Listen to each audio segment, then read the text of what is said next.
Everything is sexist, everything is racist, everything is homophobic, and you have to point it all out. Meow, that's right. All right, it is Wednesday night in Tooney Town, and folks, that means it can only be time for one thing, and it's time for Tooney Talk TV. Folks, my name is Marvin, and I'm the Movie Monster, and I'm your host for this show, and thank you guys for joining us here today, and to all of you filtering in right now, what we've got for you is a couple of hours of just straight up movies and TV talk for tonight. We're going to be talking everything geeky. We're going to be talking about The Acolyte, episode 6. They'll probably not for very long because, you know, nothing happened on it. We're going to be talking about new characters on the Rings of Power, just to remind you folks that is coming like a freight train, and it is going to be just as bad, if not worse, than The Acolyte. We're going to be talking about, hopefully, if we have time, about Doctor Who ratings and the acknowledgement, finally, that they are awful. But first, to help me do this, I've got my co-host, my best friend, the guy that I rely on to watch my back, and boy, do I have a good one here for you tonight, the one and only Kevin Apollo. Hello, welcome everybody. back, my friend. We missed you last night on Tooney Talk Wrestling. There was an outcry. There was an outcry from the live chat where they were like, "Where is Kevin?" So I'll be back next week, but you know, the 13th wedding anniversary kind of took some priority there. Yeah, I know. Yeah, but you know, we purposely held off on the Hulk Hogan starting his own beer story in order to wait for you to be here for it.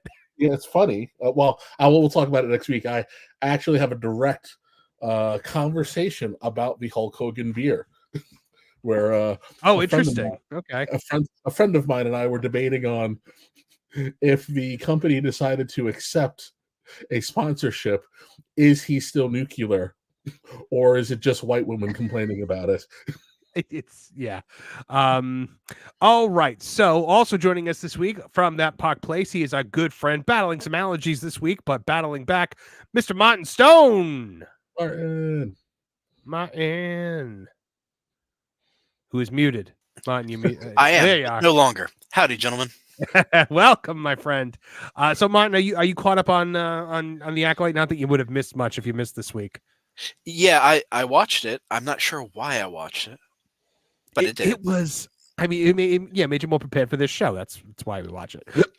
Excuse me, hiccup. Are you feeling that this could have been a decent 3-episode show? I said to somebody today, I was like, I think she went there and was like, hey, I got a 4-episode premise for you. And they were like, can we make it 6 to 8?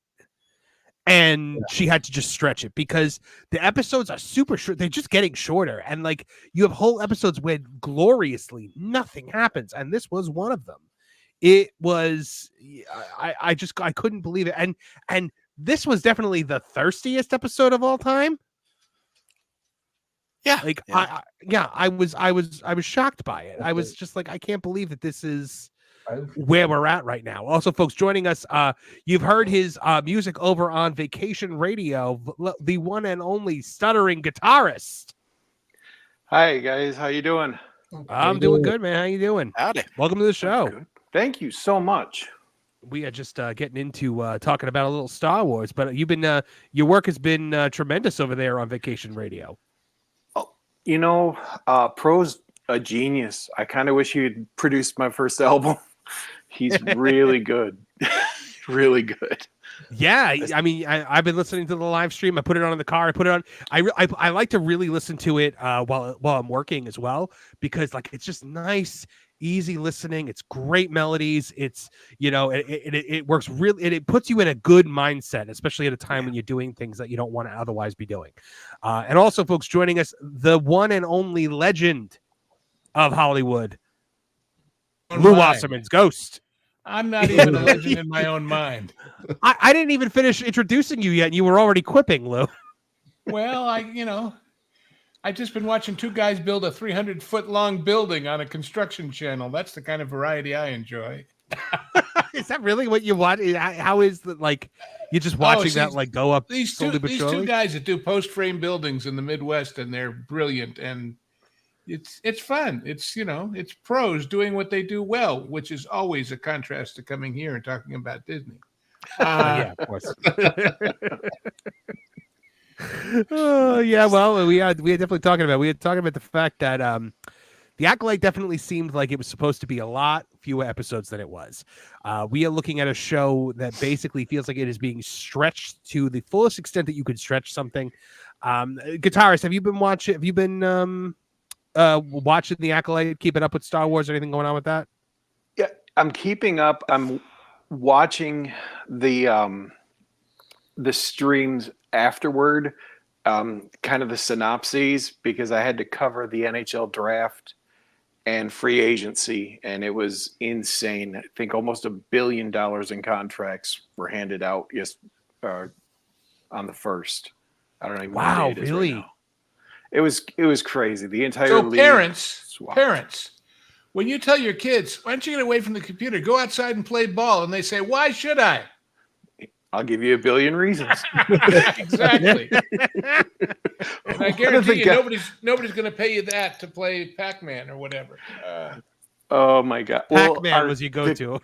The feed was Canadian, and some guy signed in Florida, and he got a signing bonus of $13 million, and only had to pay which Florida 10%. Team was Tampa Bay? Or? That was right. I think Reinhardt, his contract with the Panthers.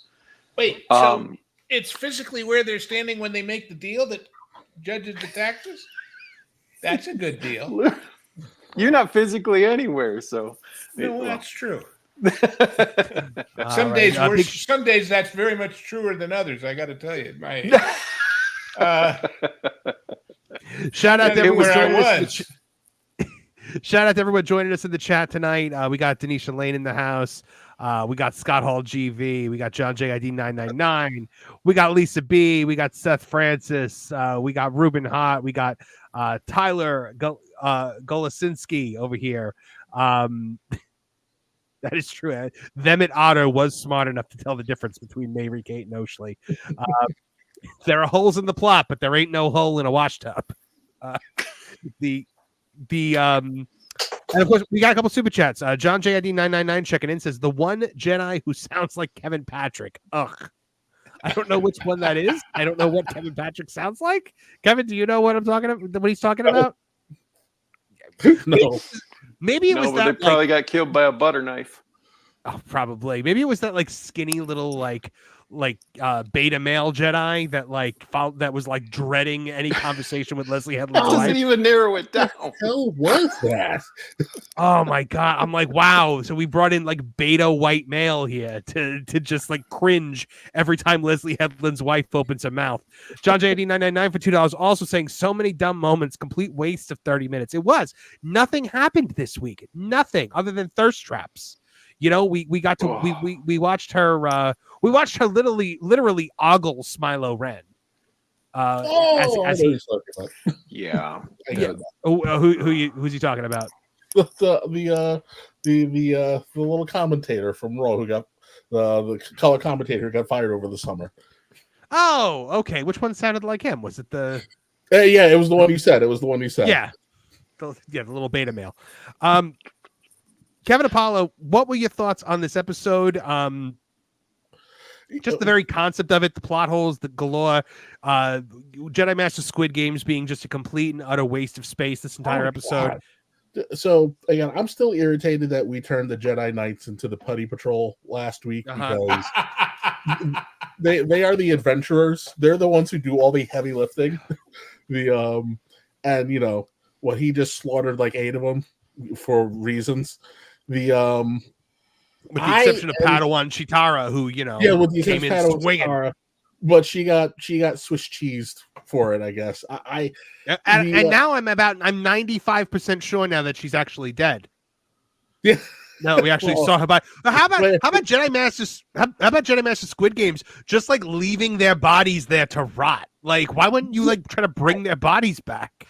Again, it's just one of those I don't understand what we're supposed to be doing here. First of all, I guess this episode was only 30 minutes. It didn't feel like it. I fell asleep during it 3 times. I had to watch this 3 times. It was a 30-minute episode. It was 30 minutes and you couldn't keep your eyes open. I could not. Maybe it's part of the plan to get the views from Nielsen. Yeah, you helped their minutes watched. Yeah. The only thing that it did for me was it helped me figure out who this show is for. Oh, okay. Tell me, because I still can't figure it out. So this show is for Tumblr weirdos who live the ship, and for lonely, horny catwomen who live for dialogue like he thrust his purple-headed warrior into her love pudding. That is who this show is for. Have you seen the video that somebody's circulating of the audio description for the hearing impaired turned on in the scene where Smilo Ren is taking off his shirt? I saw that Jonas shared it, but I haven't actually watched it. Like, what exactly was it? It talks about his toned deltoids and the sun shining off his chest and things like that. Like, oh my God. Like what you'd hear at a library. Could be worse during story could hour. Be saying pause. But remember, Star Wars cards saying pause.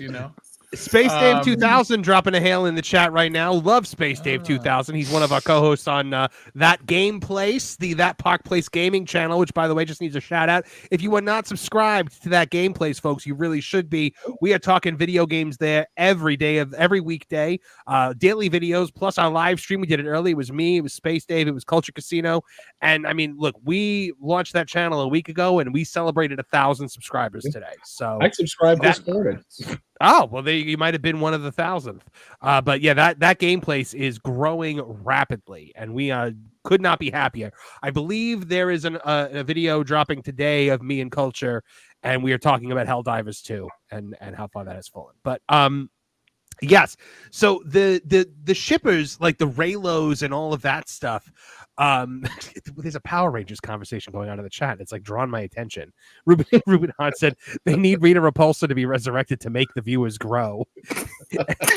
And then Lisa B fires it back with Scorpina was hot until she got all ginormous. Scorpina was hot, by the way. Okay, I digress. I'm now thinking about Scorpina. If I could ask a question, since I haven't watched this disaster, but I've certainly kept up with it with all the commentary. Does anybody know? Has anybody leaked the production schedule on this thing? And I'll tell you why I ask. As we all know, real movies and real TV shows are not often, except for, say, audience stuff, shot in sequence. You do a bit here, a piece there, because you got the same set and the same people, and the budget dictates. But I keep getting the impression with each new episode of this that it's like they're making it up as they go along. Yes. That they get to a point and they say, well, okay, that's the end of that episode. Now, what can we do next? And start reading the feedback. And I wonder if that's the reason that they didn't release the second half of the series to the press ever, even now, like with a couple of days in advance. It feels like this was fun when we started, but gosh, I'm getting bored. And even from the things that Leslie has been saying about, well, I guess there's no part 2 or no season 2 or whatever. She has admitted that there are no plans for a season 2 as of yet, that she's got ideas for it. And she was like, I went into this like, just assuming there'd be no season 2. So I left everything out there. And I'm like, that is the first smart thing you've done this entire time. Because if this ended on a cliffhanger, that was never to be. That was going to be like the Solo movie, which ends on a cliffhanger. Well, it's just, you were talking about. I don't see how it was half an hour because there wasn't anything going on, Well, there is precedent for that in most of these streaming series. I mean, for example, all of the Star Trek ones where they're doing 10 episodes with 4 episodes of plot. Yeah. And every so often, everybody stands around, navel gazes, and contemplates life, the universe, and everything while the plot gets put on hold. But gosh, this thing, it feels so improvised. It feels like when supposedly had a great meeting with KK to tell her I have this great idea. How about if everybody and that was it? It's like that was the situation. Mm-hmm. And we'll write around it and we'll make it work. And I guess it'll be okay. And maybe if it isn't, we'll do something new. It seems so casual. It seems so of the moment rather than anything that was thought out. I mean, call me old-fashioned. And Marvin, I know you write professionally. I don't know what you guys do as far as writing is concerned. But I don't start till I know how it ends. Silly me. Yeah. I know there are people who just go with it. And that's cool too if you can make it work.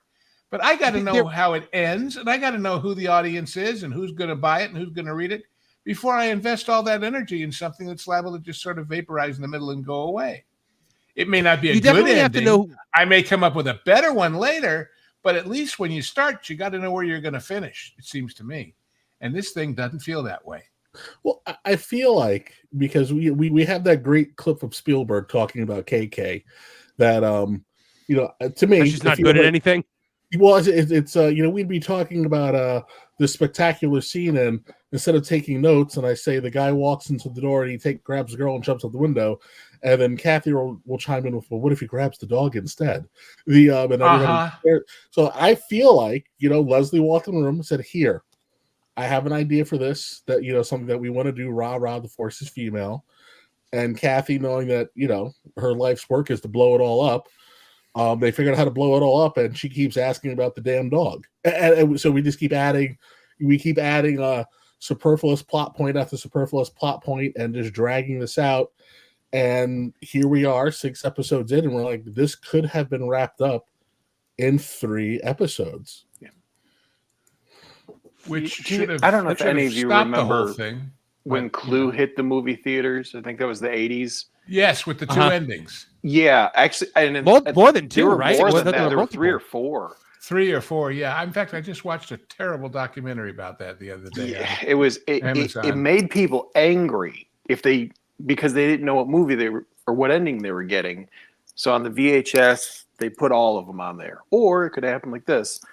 This feels like that they were calling it scrapbooking last year. I don't know if they're still calling it that, where they just shoot a bunch of stuff and get pinking shears and then try to perform a bris with them. I don't know. Oh, I'm going to have to tell you my Moyle joke now. Please, never buy Grubinus from a Moyle. Would you like to hear my Moyle joke? Yes. Does everybody know what a Moyle is? Moyle is the unfortunately, guy who does, yeah, okay. So, Lou, I want you to ask yourself real quick before you start this joke. Yeah, go ahead. Will this get Marvin demonetized? No, I don't think so. Okay. It's a charming, cute joke. Okay. A charming, cute joke about a Moyle. Okay. Yeah, Moyle is deciding after 50 years in the business to retire. And he's cleaning out his office, and he finds this 55-gallon drum full of formaldehyde and foreskins that he's been saving, all the tributes of his work. And he says to himself, I hate to throw it away. I mean, I don't know what to do. So he takes the big barrel and he rolls it next door to Shmuel, the cobbler, the leather worker. And he says, Tanner. Can you make something out of this? He says, come back Tuesday. Okay. He comes back Tuesday. He walks in and he says, so? He says, here. And he takes from under the counter a wallet and slaps it on the counter and says, there you go. And the Moyle says, from all of that, just this little wallet? And he says, rub it. It turns into a set of luggage. Oh. Oh, for the love of all that is Now holy, that's Lou perfectly Awesome clean, isn't it? Ah, there you go. A delightful, a delightful family joke. Also joining us, folks, from one of my good friends from over on That Gameplay, Space Dave 2000. Ooh. Welcome, Hey, buddy. did I just step in a PG-13 room here? I'm not sure what it is. Apparently, Lou's bringing us to that level now. Apparently, that's so here's the thing about the Acolyte. Space Dave, are you watching the Acolyte at all? No, my doctor said for my own mental health that I should avoid things like that. So unfortunately, I've heard from a lot of people that have told me, I don't watch the Acolyte. I just watch you and Pro and Nerdrotic and like all of the and Drinker, like all of them talking about it. And that's how I experience the Acolyte. And I'm like, you know what? That might be a good way to do it, because then like you're getting it like with some humor injected into it, like people making fun of it. Mystery Science Theater 3000 it basically. The Acolyte viewership, according to our friends over at That Park Place, written by John F. Trent, the editor-in-chief over there, who does an amazing job. The Acolyte viewership has declined for a second week in a row, nearly 60% decline from Ahsoka. Now, we'll remember also, Ahsoka was a miserable failure. So viewership for the Acolyte declined for the second week in a row, according to data shared by the analytics firm Luminate. As reported by Variety, viewership for the Acolyte declined to 232.2 million minutes watched. For the week of the show's fifth episode, the show's fifth episode debuted. That's a decline of 11% from the previous week, which had a total of 262. Of note, the runtime for both the fourth and fifth episodes are nearly identical. The fourth episode has a runtime of 34:02, while the fifth episode's runtime is 34:05. So now, Lou, correct me if I'm wrong, but when you're running a television show, isn't the goal over time to see the numbers go up? That would be the goal, yes. But, I had a theory about how this would be different than Ahsoka, and here's how.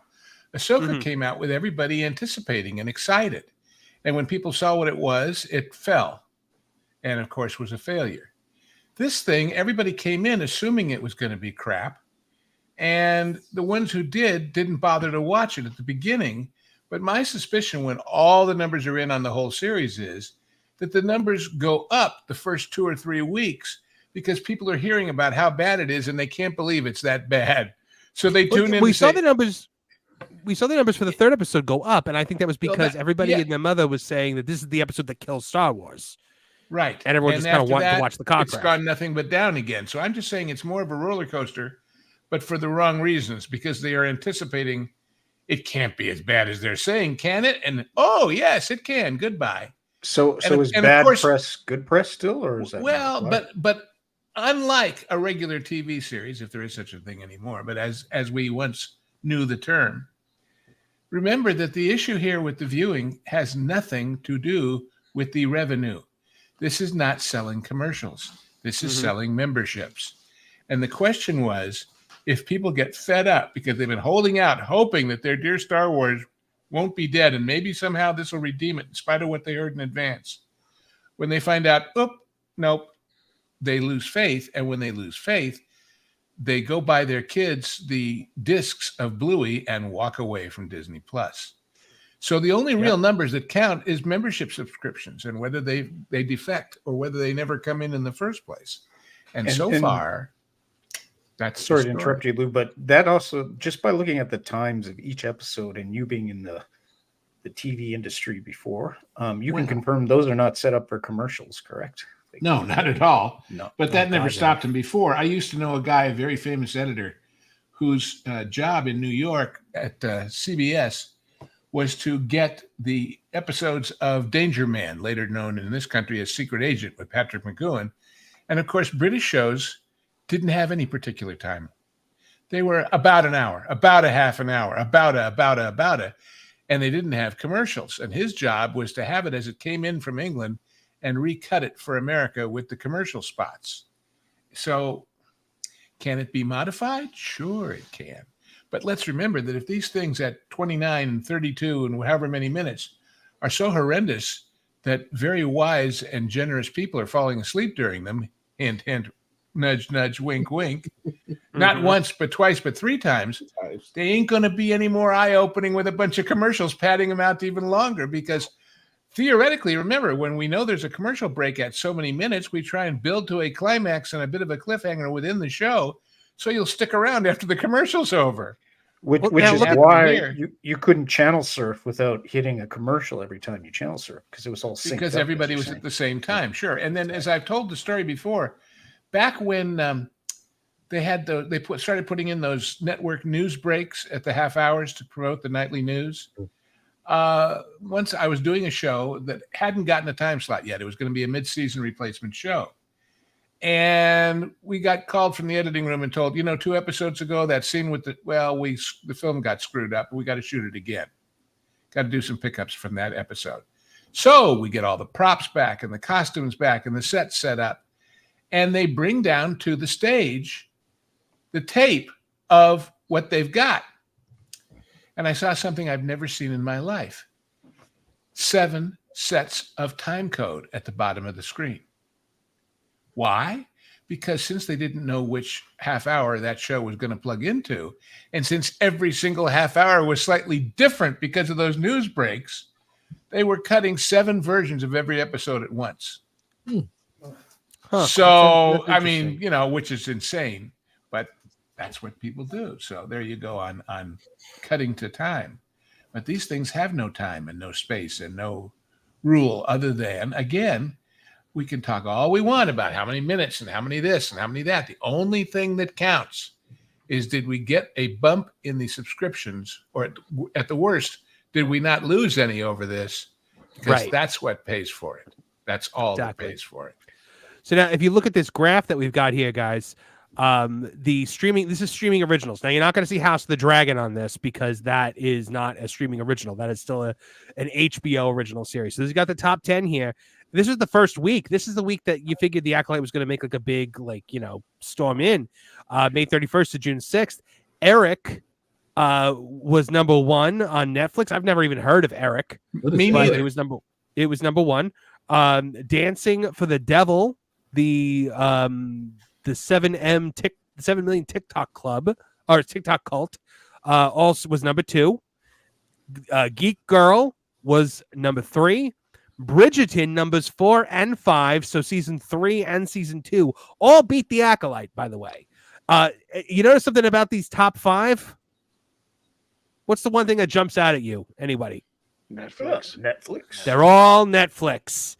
Every one of them Netflix. Hulu with Under the Bridge at number 6. Bridgerton again at number 7 with season. So 3 seasons of Bridgerton are on the top 10 here. Evil at number 8 and The Acolyte at number 9. And Netflix then rounding it out again. So of this top 10, only 3 of them were not Netflix shows. That's saying something. Netflix, I think people kind of wrote Netflix off when Disney Plus started, when Paramount Plus and all the other ones kind of cropped up. They were like, oh, well, Netflix, that's old news now. Netflix is still the biggest one of them all, if you don't count YouTube. And Marvin, I think Netflix benefits from being the streamer that you turn on automatically. Yep. It's the first, I want to watch something, let me open Netflix. But they also have got, I think, more originals than anybody too, man. Every day I turn around and there's new releases on Netflix of where they got that little red N in the corner. Space Dave, were you trying to... X? I was just going to make a comment that Netflix, they were heading the direction of DEI and then they backed away from it. You notice that, at least for the most part. And they started, I think they started really putting some quality controls on some of their content. Because let me carry that, Space Dave, let me carry that one step further.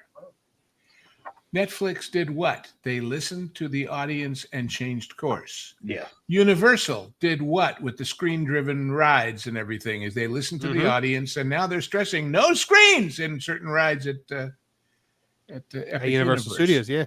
So, and what does Disney do with the audience? They say, you will watch this, you will like it, you will come to our parks because we are Disney and you must.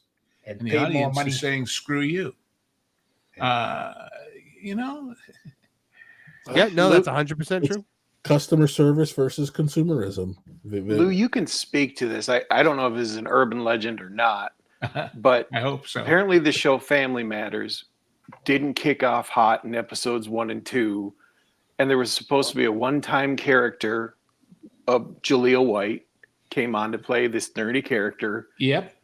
And apparently it was such a surge of people wanting to see Steve Urkel that literally changed the course of the show. It went from a guest appearance to...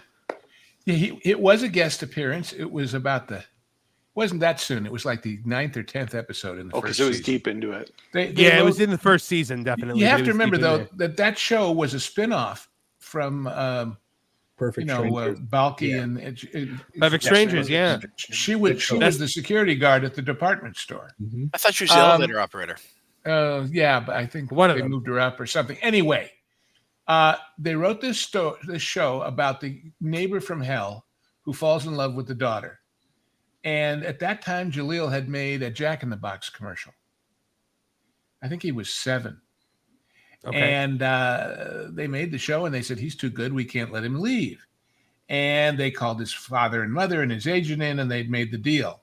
And the director that week, who I happen to know, told me he sat down with him and looked at this little kid who was so funny and said, Jaleel, we're going to make you into the Black Jerry Lewis. And he looked at me and said, who?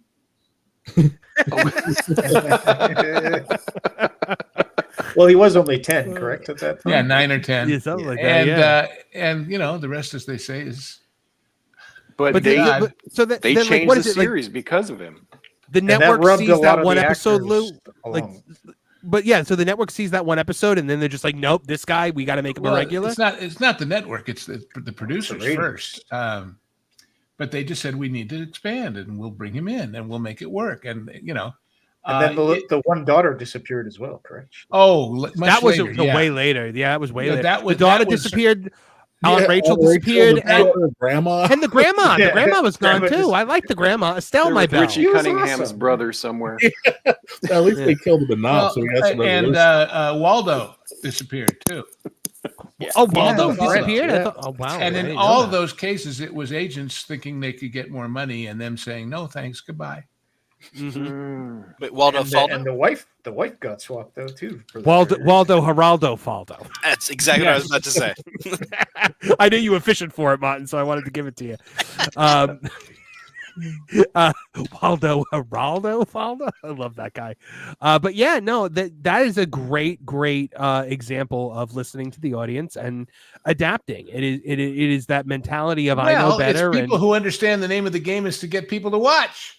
As opposed to people who say is to tell people to watch and tell them what they should know while they're watching. I mean, yeah, I feel like with modern shows, it's an antagonistic relationship now. If the fans speak out, we're going to double, triple down on what's not working, and then call you every other name on the book.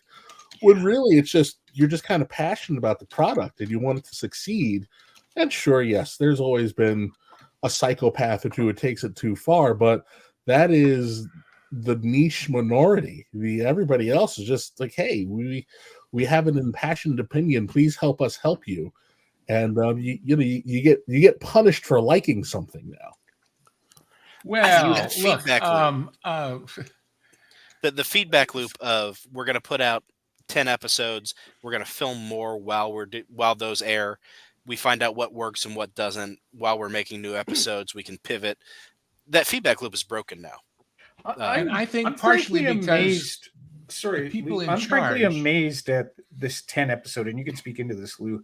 Why would you do that when you have an entire generation, especially millennials and Gen Z, that are very impatient? They always want new content. And so instead of giving them more than 26 episodes a year like we used to we now get 10 episodes, which is just miraculously short-sighted. We used to do 33 and 35, and it went down to the 20s.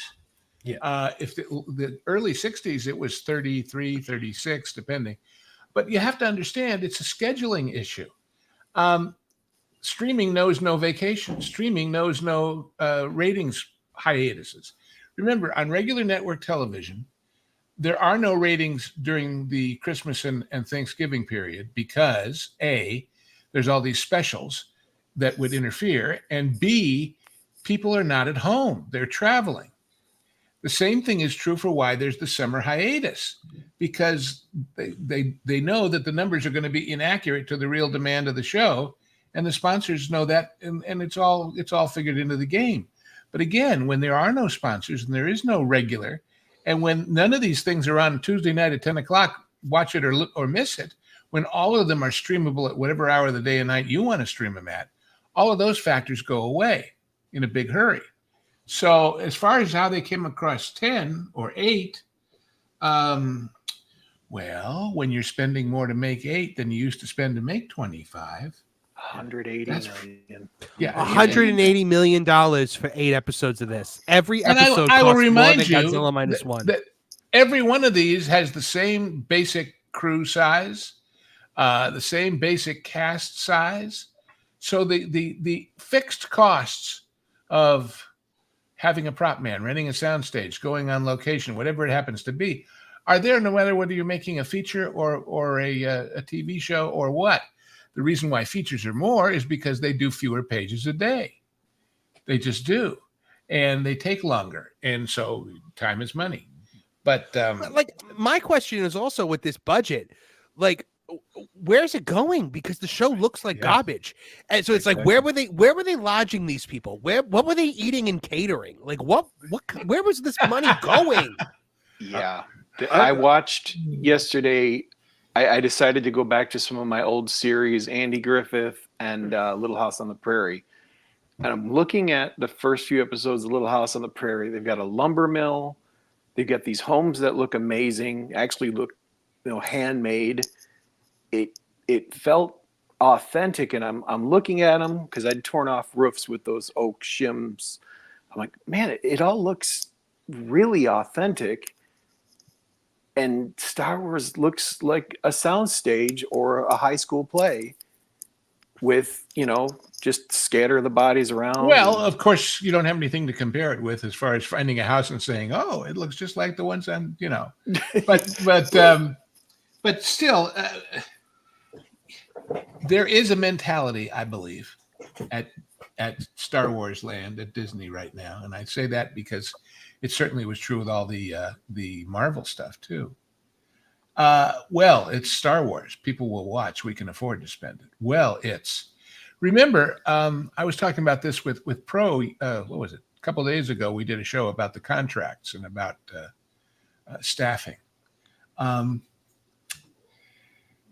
Most of these people, and in some jobs, very particularly with assistant directors and unit production managers, they are hired with the approval of the director. You can't get that job unless the director says, okay, I'll take you, which is really, really tough because you're also the guy who has to say no to the director a lot. He wants 50 extras. You tell him you can afford 10. He wants this set. You tell him, no, we can't have that. He wants to shoot it over 2 days, and you tell him, sorry, no. That doesn't make friends.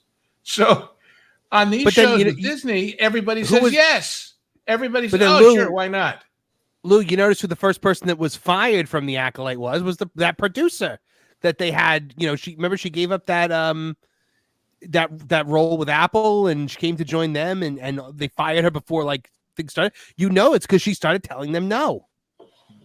She started telling Leslie no, and they boomed her. This is why I've said on all of these things, from the indie movie to the current endless shoots on Snow White and Captain Falcon. Nobody is asking them to do something that's revolutionary. Nobody is saying to them, hey, why don't you do it the way we've done it for the last 50 years and that works with scheduling and with production management and with having a script that you like, that you're sure of first. As I mentioned, I'm sorry, but suddenly I'm doing all these shows and I lose track whether I've said something to you guys or not, but I'm going to say it again because the audience changes. The other day, the genre guys did Demolition Man. Great movie. Much bigger than I remembered. My God, that whole prelude at the beginning where they blow up buildings, enormous movie, enormously expensive movie. Yep. And what's interesting is, although it cost a lot of money, in researching it, I found that they had the script originally, the first version or the first idea, and 6 years of kicking it around got it to the point where they decided to go into production. Think that happened with this? You think more than 6 seconds happened with this? Because, well, it's okay, and we'll fix it on the set if it's not. Or we'll reshoot it. Or we'll reshoot it again. We'll fix it in post. And it just boggles the mind that something that's been so tried and true, and by the way, it ripples into this whole DEI thing.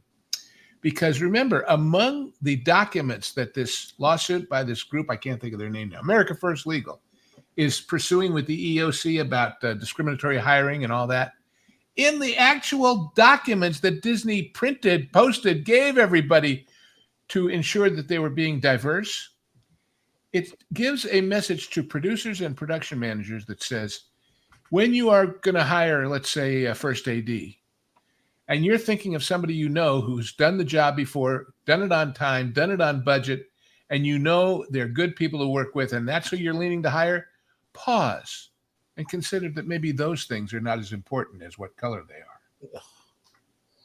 Well, guess what?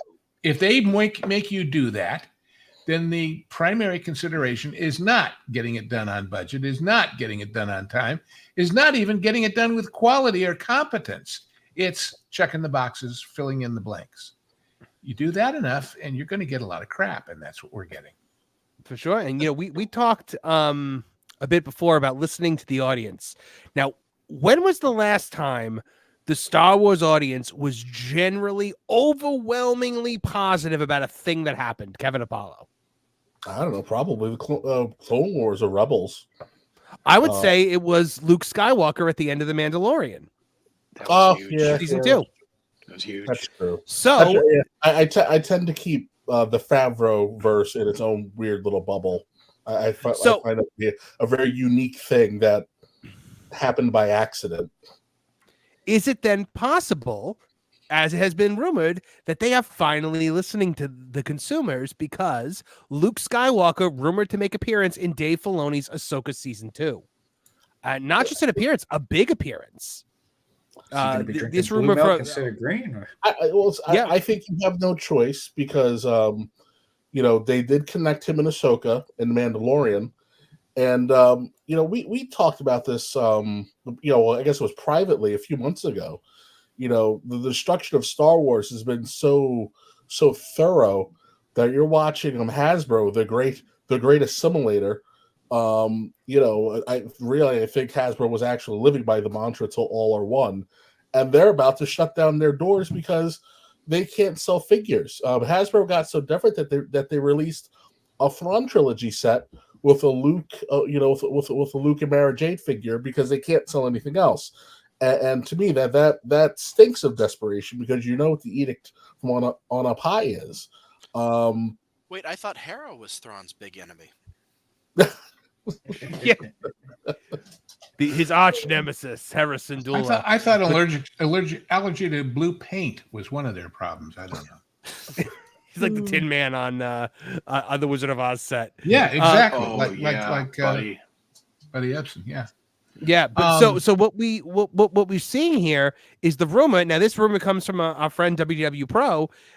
His source has claimed that Abeloth will be one from the extended universe, will be one of the main villains of Ahsoka season 2, and that in order to defeat Abeloth, they need to bring in Luke Skywalker. And if that's the case, and there's also been rumors that Jon Favreau will be including him in his Mandalorian movie. There's also rumors he will be involved with the Shadows of the Empire, not Shadows of the Empire, the Heir to the Empire movie.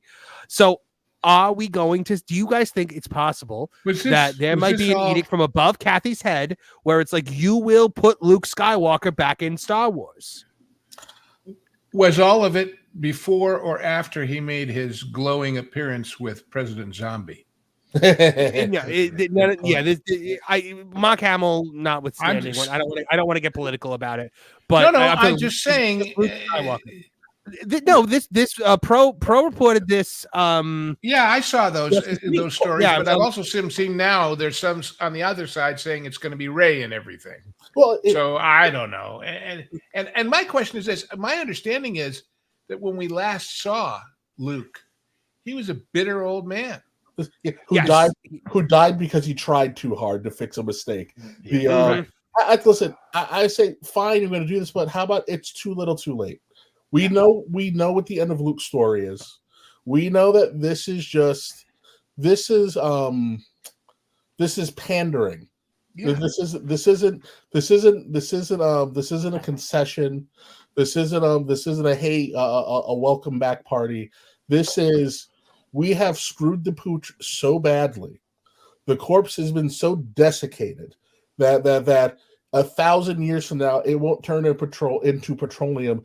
It's just a bloody mess. We have we have nothing else. Not to mention,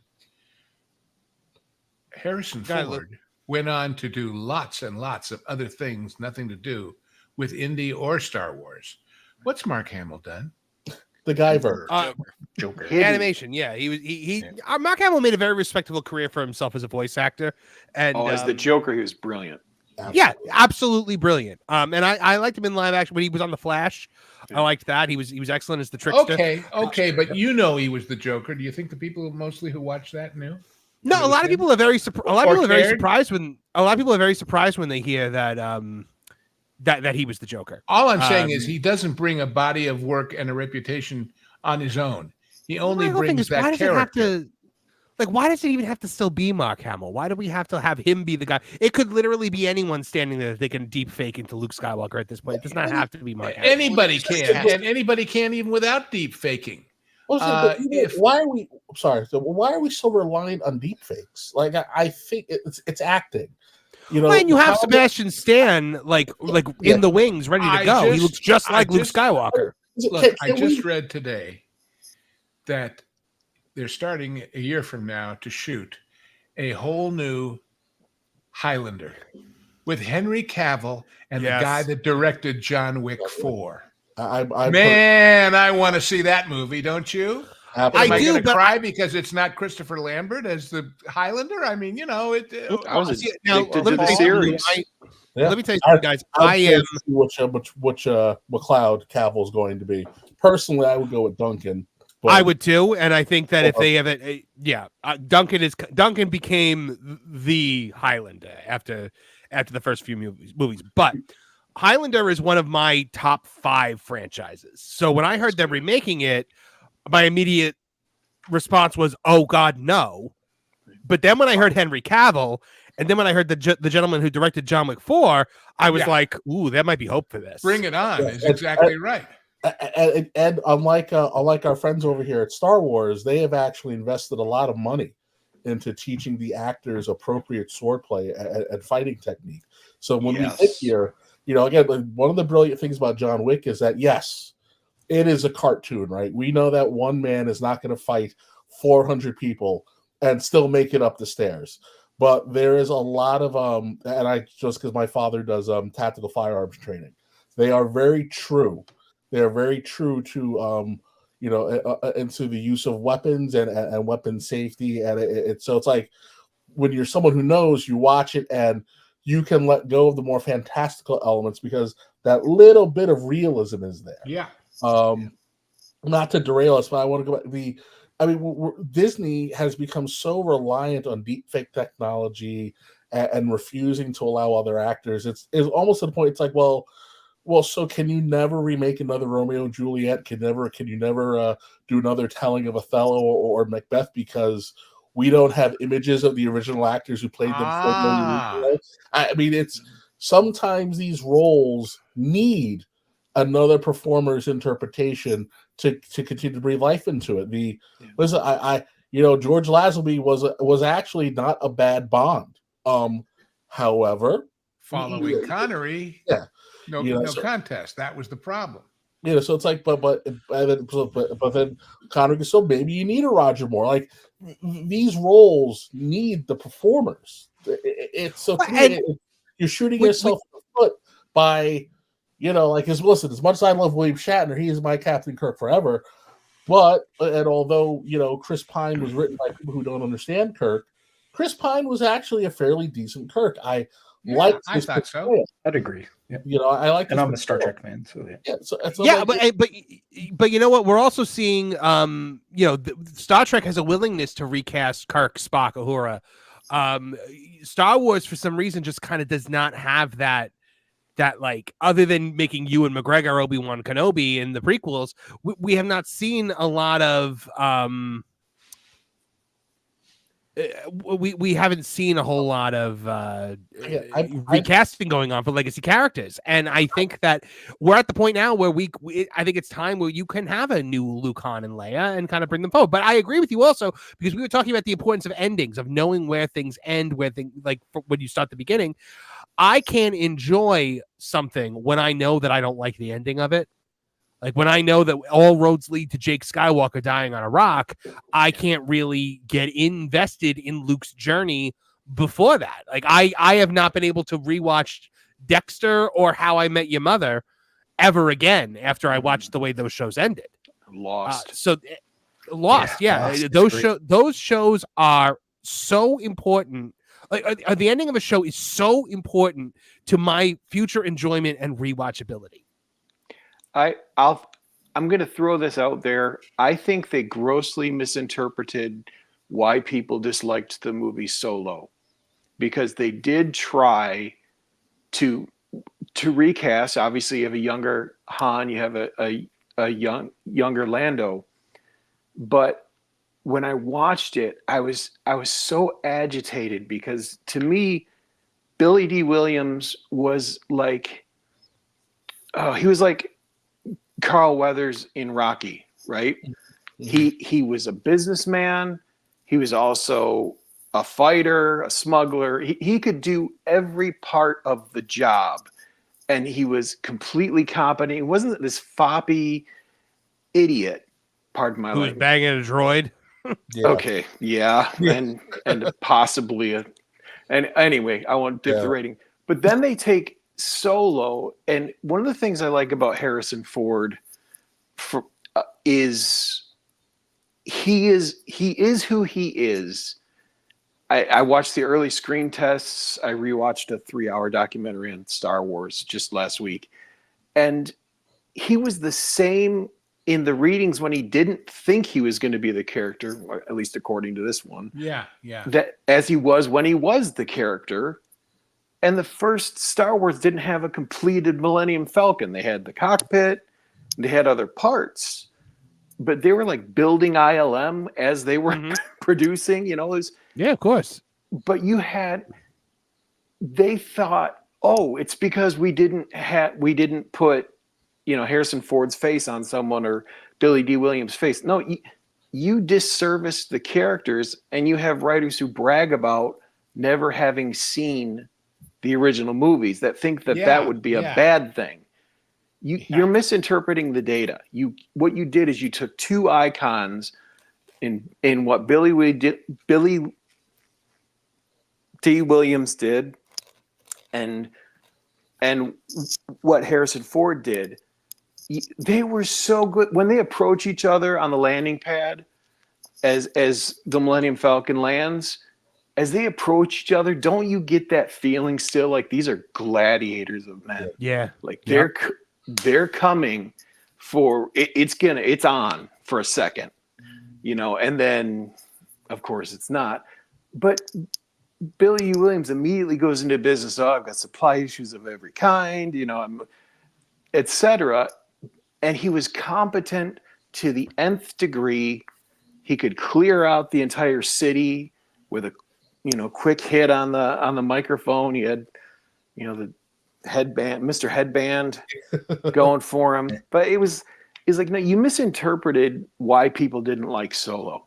It's because of what you did to the character, not because of who you cast. Well, one of the reasons why I like Rebels so much is because they brought Billy D. Williams back as Lando Calrissian, and he slips into it, man, like a well-worn pair of pants. Like, he was back. Like, Lando, those Lando episodes of Rebels are fantastic. It's like a nice tall glass of Colt 44. Exactly. Just say he's the only man who could make malt liquor look attractive. Yep. Yep. That also I'll speaks pour to one the out. acting chops, I think, of that generation of actors. So they were just excellent at everything. Oh, absolutely. They were a craft. Like they were doing a craft, not just getting a paycheck. A lot of them. So. Well, and they had training. Nowadays, celebrities, they don't get training anymore. They don't go to Juilliard anymore. They just learn on TikTok or YouTube or whatever.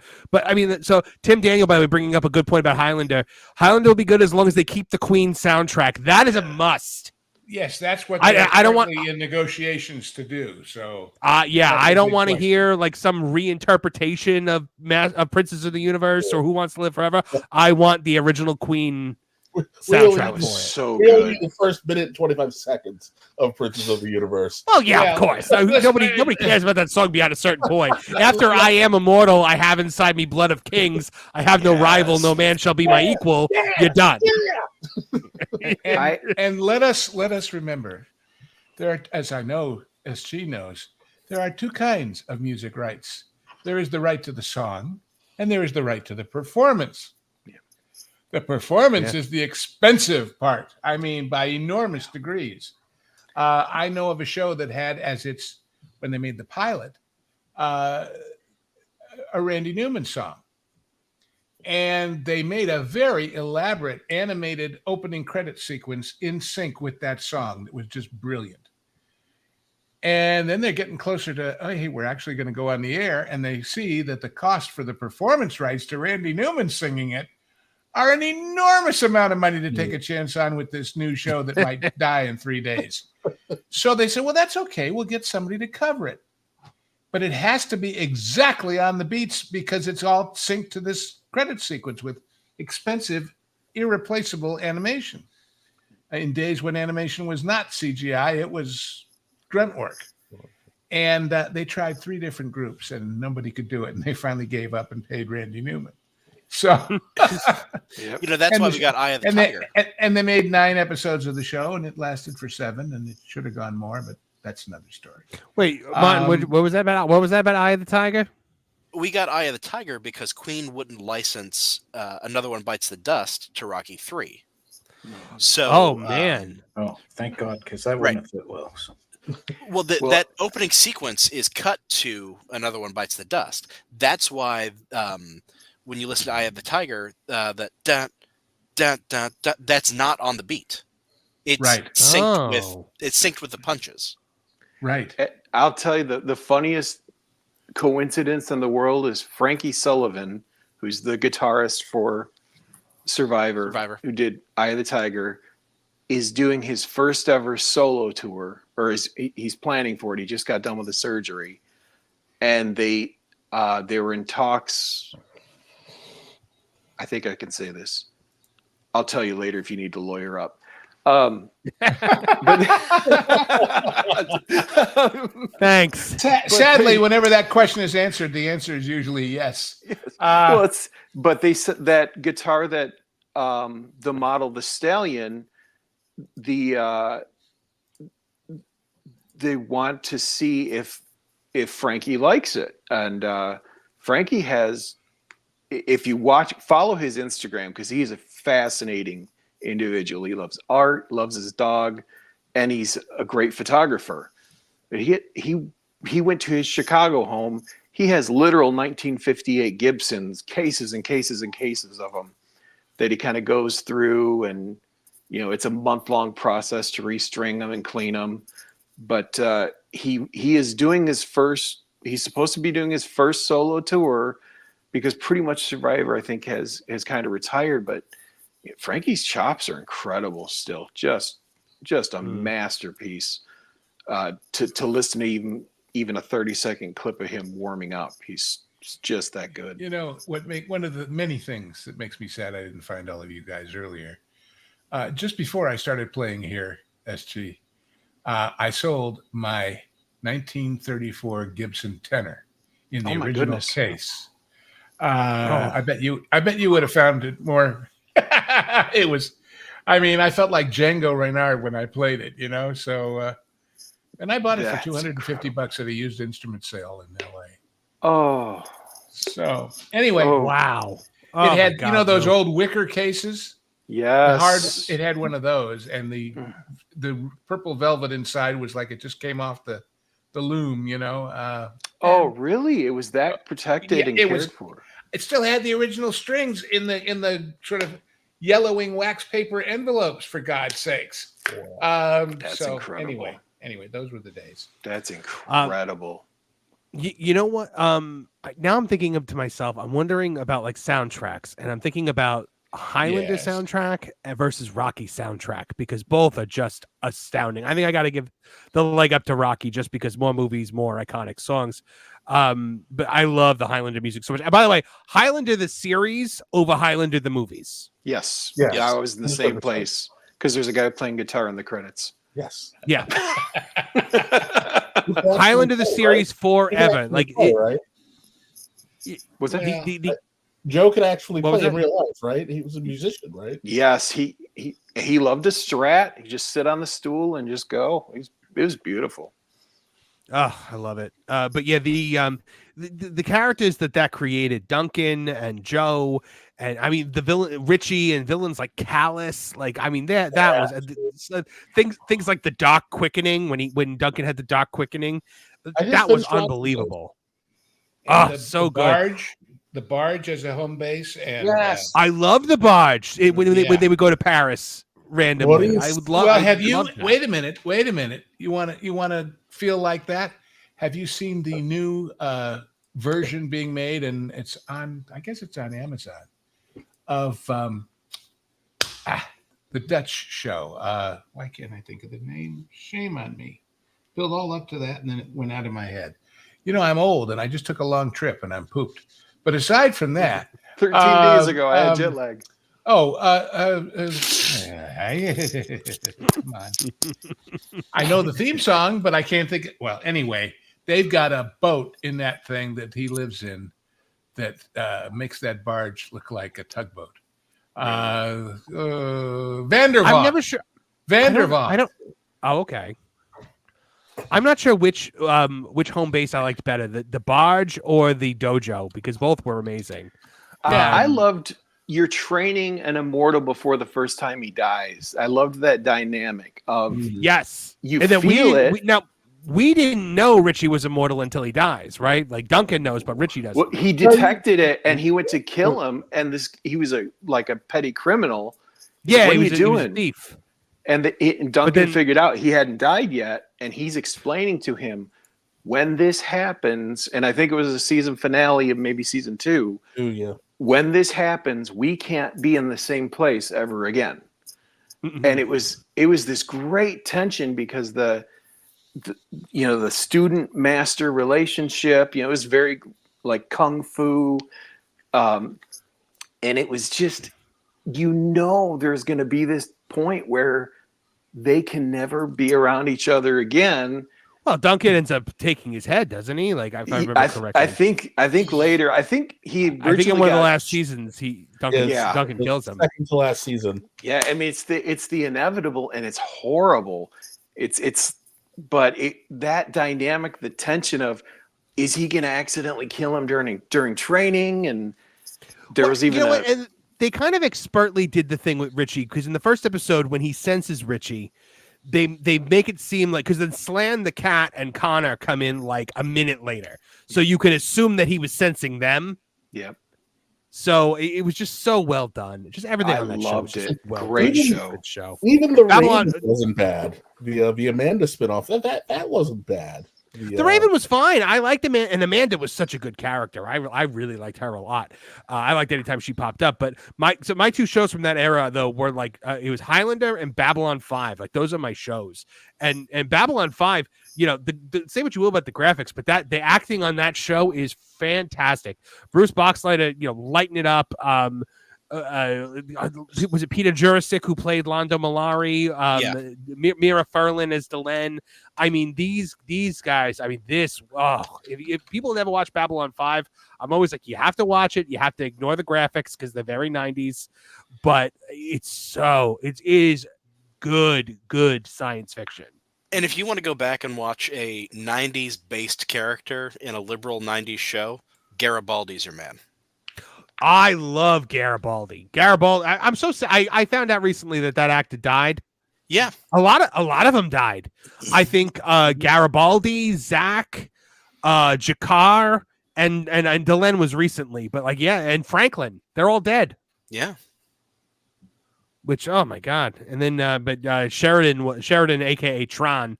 I mean, he was the president on Supergirl, was the most recent thing I saw him on. But he I love him so much. That show just could not. Pocket Hunt asking, where can you watch Babylon 5? I believe it's on Tubi now. Yeah, I think it is. If I'm not. Yeah, I believe Tubi, it's on more ratings. Yeah, I believe it was on Max, and then Max got rid of it. So I believe it's now hard it to is track on down the movies. The movies are hard to find. Yeah, now that Netflix doesn't do discs anymore. In the beginning is a fantastic movie, though. It tells the story of the Earth Minbari War. Mm-hmm. Really, really good. I mean, I don't recommend watching it before you start the series, though, because it kind of ruins the reveal of what happened to Commander Sinclair. So, but that's a great example. By the way, about Netflix and discs and whatever, they just announced that they're going to massively raise the price for the ad-free version, trying to get everybody to move over to ads. Yes, Alien is starting a series. I just watched this. I just saw it today. Alien is going to have, and Lou's right. Sports are finding this out too. The ad-free tier isn't paying the bills. Yep. It's not even close. Yeah. And the NBA has owners jumping. The Celtics just won, right? The championship. They're up for sale. Yeah. The owner season's coming. Yeah. Jeez. Yeah. I just saw Erica M just said everything is on Tubi. Garfield and Friends is on Tubi, and I literally almost just was like, "All right, everybody, show's over, so I can go watch Garfield and Friends," because I have love a DVD set of it.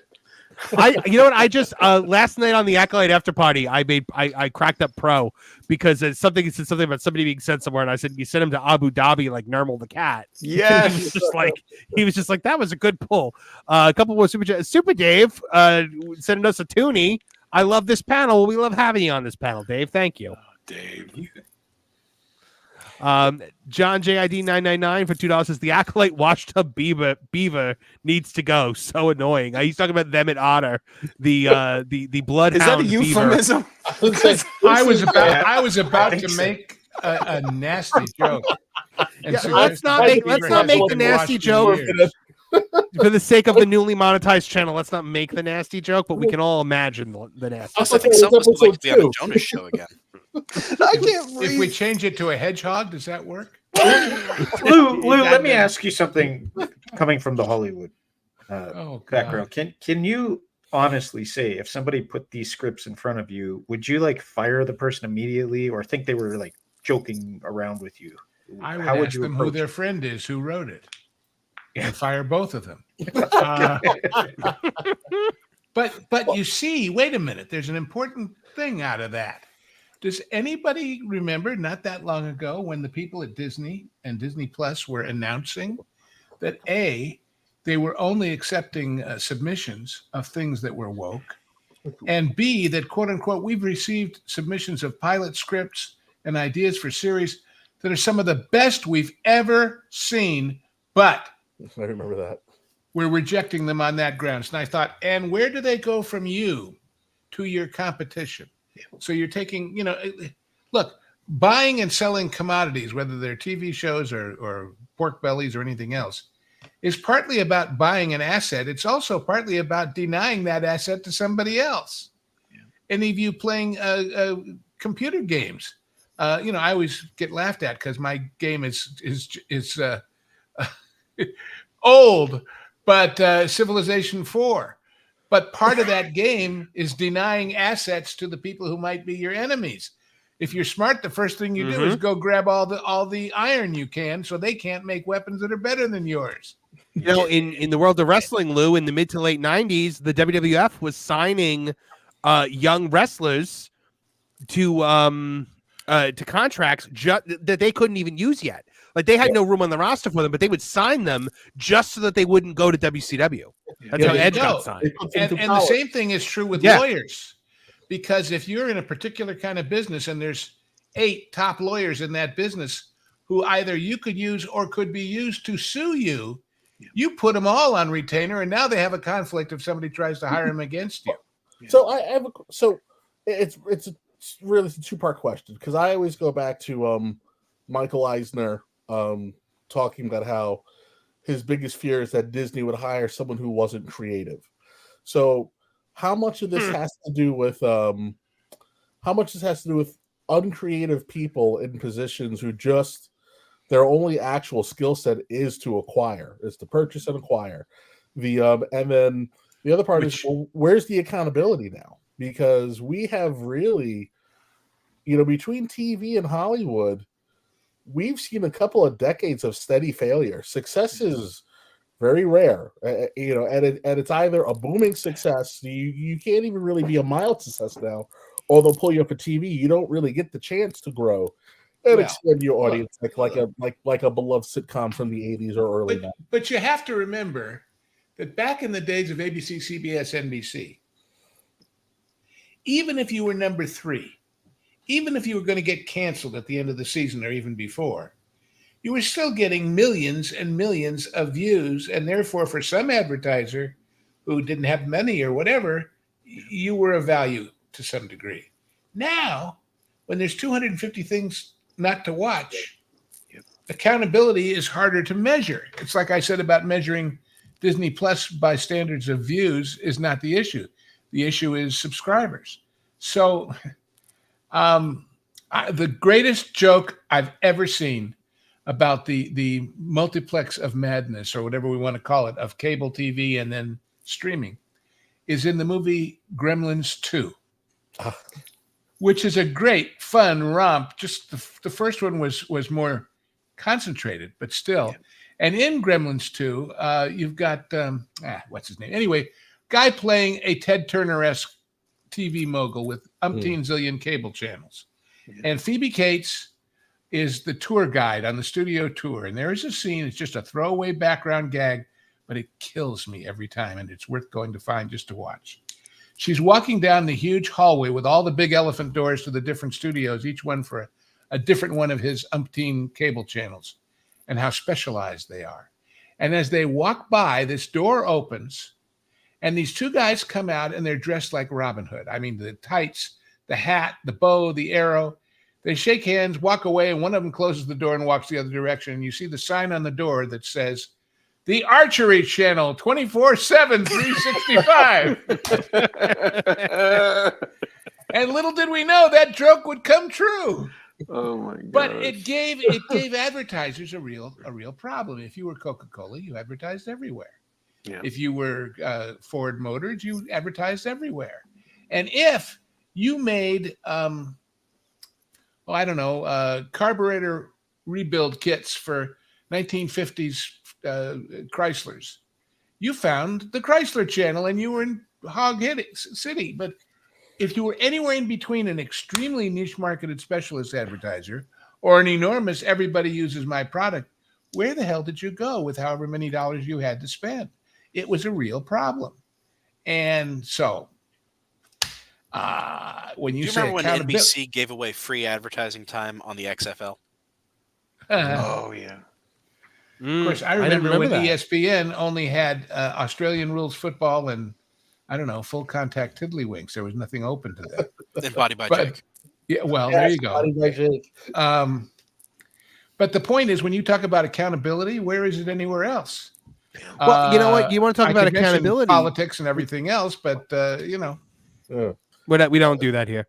No, I'm not. I'm just saying, based on merit. Whether it's a TV show or whether somebody accomplished something they promised or anything else, doesn't seem to be a lot of accountability out there. No, there's not. But you know what? Occasionally we do get. This is a good transition here. We occasionally get people that will actually admit and be accountable for some of their actions. To an extent, we have seen Doctor Who showrunner Russell T Davies admit that the show's ratings are, quote, not doing that well. And that is an understatement of the century. So Doctor Who showrunner Russell T Davies, who has who gave life to Doctor Who again in 2005 and has taken that life back from it in 2024. Exactly. He was the great Doctor Who savior, and then oops. Then he put a pillow. Russell over its giveth, face. Russell giveth, and Russell taketh away. He has confirmed that the show is not doing that well in the ratings. It's reported by Radio Times. Davies made an appearance at the BAFTA event called A Life in Pictures, where he confirmed the show. He said, in coming back, I wanted to make it simpler and I wanted to make it younger. Those two things are not often discussed. You read reactions to it and people are missing that. It's simpler and younger and it's working. So he thinks it's working. The under 16s and the 16 to 34 audience as well is massive. However, despite the spin, he did admit the truth. It's not doing that well in the ratings, but it is doing phenomenally well in the younger audience that we wanted. So in other words, Kevin, what does that even this mean? Is not doing well in the ratings, but what else is there? No, well, I think it means that their appeal is becoming more selective. Yeah, well, so now this is what they do in wrestling now. They try to shield AEW from the fact that its ratings have sunk in half by saying, well, but look what it's doing in the key demo. In the key advertising demo. This is exactly what they're saying. Like, oh, well, our ratings are in the tubes. We're getting 2 million people on a show that used to get 10 million people, but we got 16 to 34-year-olds watching it. And I'm like, who cares? They don't spend money. They don't have money. Like, there was a reason. Like, yes, you're fine. I guess maybe if your mindset is okay, we're securing the future. But at the end of the day, they don't have money. So who cares? Well, here's the thing, though, and Lou and I have chatted about this, and this is a two-parter. My stepdad that raised me was from Reading, England, and we go there, and like the strangest shows would be on in the middle of the day, and then I found out about the tax. Every citizen pays what, $6.99? It's literally they're paying the BBC as part of the utility bill. It's their Disney Plus membership. It is, and it won't go away. Don't they have any harbors to throw TVs into? I mean, we did this once. Well, someone tried to someone gave out the phone number where you could try to cancel this, but the reports are literally government people would show up at the house to see if you were watching a live event, because if you don't pay this monthly fee, you can't watch like anything. And there's nothing to watch on the BBC anymore anyway. But if they know that every household has to pay $6.99 a month, this goes back to like Comcast, the per subscriber fee. ESPN made $5 per customer per month. Think about that. Whether they were good, bad, or other, that was there as long as there was cable. Yeah, that was their slice of the bundle. Yeah, now 100,000 people cancel. So $500,000 less a month is coming in to ESPN because they're in every tier. And their answer is, let's get the people who really want it to pay us $50, $75 a month. Good. Hold on, guys. Yeah, I've got prices. I've got two more panelists waiting to come on. Let me. Our Canadian contingent tonight is growing a little bit because we started with Space Dave, and now we've got a hangry table. Oh, right. No. We're taking over hangriest. A belated Happy Canada Day to you guys, or as we call Space Dave, or not Space Dave, table, the defeated. The defeated. The defeated. Yes. We Canada Day. We celebrated everything that there was to be Canadian. Both of them. Yeah, both of them. Basically. Me and Space Dave, and that's it. Oh, maybe one of those things. One of those things is Tim Hortons, right? Well, I don't even know if it's a Canadian company anymore. Is it? No, it's not. I think they're. No, I believe it's. I think it's owned by Burger King. I think it's owned by Burger King. Burger King owns that, and Wendy's here. So isn't that Buffett? Doesn't Buffett own Burger King? Well, Buffett's possibly dead, in the States, but not his estate, yeah. We don't even have our own maple syrup anymore. I think we ship it in from a different country. It's okay. Nobody in Canada can afford to eat food anyway anymore, so it's good. That's true. We're all in one out of 4. Yeah, it's funny. My mother-in-law and brother-in-law were just in Canada. They just went to Niagara, and they brought me back a Mars bar and Timbits. Good. Yes, Mars bars. But I got my. You know what? They brought back Timbits on the plane. I guess they must have like got it like in the airport and brought it back. And the first second I like ate one, I was just like, oh my God, the quality of these donuts is so much better than like Dunkin' Donuts. It's just so much better. But Marvin, joining us, Marvin, wait, before you do that, can I just say something? Does anyone else hear thunder? No. But no. That was going to be. I actually did. My power went out earlier. Oh, I understand. Yes, we do hear thunder because where there's thunder, there's a strike, folks. Our good friend Nolan Thunder joining us. Thank you. Thank you for the setup, Hangry. I don't think anyone else was catching that. I'm like, entirely. This is my second second live stream of the day. I am Nolan, not enough. I decided it was either you or Thor, and I didn't think Tables would bother with Thor as much as you. So, now if you'd like to get a blonde wig and a hammer. They both have epic. You don't even need a costume. Yeah, they both have epic facial hair, though. Oh, yes. You meant Warren Buffett. I thought you were talking about Jimmy Buffett. Jimmy. I think Jimmy Buffett owns a ring. He really has been a long day. You never see the two of them together at the same time. So hey, look, Margaritaville is everywhere. Yeah. Let me tell you, my father's best friend is a huge Jimmy Buffett fan, and I used to see him all the time. And not Jimmy Buffett, my father's best friend. So he said to me with him, he's like, "Oh yeah, I went and saw Jimmy Buffett last night." I said, "Oh great, did he play both of his songs?" Cheeseburger in Paradise and that other and one. Margaritaville. That's a 2-course meal now. Did you see the episodes he did on NYPD Blue as a guy impersonating him? I did not. They were great. Fantastic. He's going around passing himself off as Jimmy Buffett, and people are picking up the tab and treating him like whatever. And it's not him; it's some guy who looks like him who's been living that way. That's hilarious. And he and Tom Selleck have some great stuff together.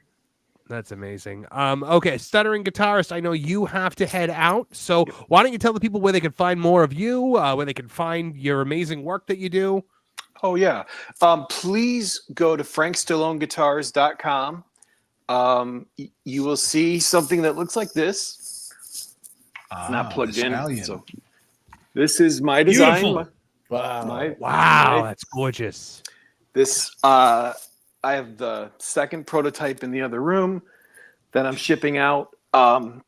Please go there and then look up Stuttering Guitarist. I do have a YouTube channel where I was reviewing guitars. I'm going to start putting some more performances on there, and that'll link you to my iTunes under my real name, which is awful. It's Jeremy Laura, so 2 terrible names, but. If you look up Jeremy Laura on iTunes, all of the stuff I've produced is on there, and just check it out, sample it, and only tell me if you like it. And can I just say really quickly? I just did an interview with SG for the Pro Channel. This was another one, and he played the guitar. He sang the songs while playing the guitar, and he sent me the most amazing song that he put together that he did a duet with his violinist. And it sounded like something out of a studio, man. Seriously. I was like, is that you singing? Oh my gosh. So huge props to you. That's fantastic. Thank you. Yeah, that song's this called man is Uncomplicated. Talented. Watch him. Yeah, please do. And thank you for this community. This has been just awesome. You guys are doing a great job. So thank you. Thank you so much. Thank you for stopping in. You're welcome anytime, SG. Thanks, brother. Take care. All right, guys. So Doctor Who finally now, Russell T is admitting that the ratings are garbage. However, he's citing the key demo like he's Dave Meltzer at an AEW show. What kind? Like it almost seems like they're finally like admitting there's a problem, but then saying there is no problem. You can't ignore the objective reality that the show has gotten the worst ratings in its 60-year history this year. But to spin that into a positive is just the very definition of cope, right, Kevin Apollo? Well, it's go ahead. Without getting too many people upset, that is the leftist superpower. The ability to deny objective reality. This show, we talked about it when they first announced that Russell was coming back. I gave it like 3 weeks of being happy, and then week 4 I said, you know what? We need to be realistic about this. Modern day Russell is not going to be 2005 Russell. You said that to me multiple times when I got excited. You were like, current day Russell T Davies, not so much. And I was a giant Russell fan. Watched a lot of just, I watched Queer as Folk. It's like watch all. It was like, I'm like, you can tell different kinds of stories and have the story be universal, and not have it be, a 45-minute lecture. Like, right. If you can't, no person who would like to think of themselves as being intelligent can't exist in a bubble where they do not take in other perspectives, other opinions, and learn to appreciate them for what they are, whether you agree with it or not. You can't be taken seriously as an adult if you are unwilling to embrace other perspectives and just like, take a seat and just see something differently. I disagree. But we get to modern day Russell, and what in the hell do we get? Boring lecture after lecture where we beat you with a ball-peen hammer, because if you're white, you're evil. If you're straight, you're evil. If you're white and straight, that you put 3 6s in a row, and now we're all going to hell. It is baffling how pathetic. And the fascinating thing is, I look at the BBC, right? The BBC is on the balls of their ass. They are losing their licensing fee in 2027. They are directly beholden to the people. They can't exist without them giving them their money. And the people for years have been saying, we don't like the dog shit you forced down our throats. And they can't understand why they're losing people to iPlayer and all these. And when you look at the Doctor Who numbers across the board, it's crap. It's crap. Disney is doing everything in their power to make sure that we don't see those Doctor Who numbers. And the fact that Doctor Who at no point in time has been trending, because we keep forgetting nothing has come out this year from Disney. It was Doctor Who and it was the Acolyte. Ahsoka was last summer. So there's only been 2 things that have dropped on Disney Plus. And Doctor Who at no point in time, even during the Christmas special, during effing Christmas, was it trending. No one gives a shit about Doctor Who. It really should be Doctor Who Cares. And I remember going to Comic-Con just a little before the 50th anniversary, and the Matt Smith and David Tennant cosplays were everywhere. There were more Doctors than there were Avengers at a Comic-Con. So what in the hell happened other than modern day nonsense? And people forgetting, you can tell me what you want to tell me, but if just use the effing Mary Poppins method. Give me a couple of spoonfuls of sugar. I'll let the medicine go down, and I'll ignore you for today. Instead, you went and pissed everybody off, and now people can't get away from this. The highest rated show of this effing season doesn't even have the effing Doctor in it. And anytime the Doctor showed up, he was crying for no goddamn reason. I mean, Kevin, my 13-year-old has no interest in New Who. I'm sorry, go ahead. I'll stop. No, go ahead, Martin. My 13-year-old has no interest in New Who, but he'll sit and watch a Pertwee episode. There you go. Yeah. I'll give you an interesting experiment. And I don't know how we pry these numbers out of their cold, dead hands at the BBC. The BBC, in addition to being the licensor to Disney of Doctor Who, is also the license handler to Disney of Bluey. I'll bet you BBC makes more money on Bluey than they do on Doctor Who. I believe it. Yeah. Easily. Hey, hold on. I want to Hanger. You had something to add before. I just wanted to say, like, to your point about what happened, and this might be a bit of an unpopular take. I feel that what we're seeing is unleashed, guilt-ridden Russell, in the same way that there was no editorial oversight over George Lucas over the prequels. And I love the prequels, don't get me wrong, but they could have all done with like at least one solid pass with an editor. But what we're seeing Russell, who came into the BBC after Whittaker's disastrous run, saying, I will save this show for you. Them basically falling all over themselves to say, oh my gosh, please, Russell the Savior, do it for us. Him coming back and saying, I need complete creative control over this.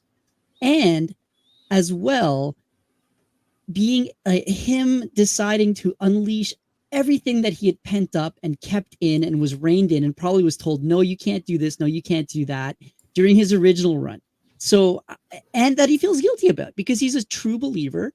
And he probably felt, you know what, I didn't do enough for the sake of representation the last time around. This is my next kick at the can. I'm going to show them what my real Doctor Who is. Not the corporate filtered Russell, but the real Russell. Yeah, and he had to use and taint David Tennant at the same time, right? Yeah, well, I thought he was one of the best Doctor Who's on the show till he started opening his mouth recently.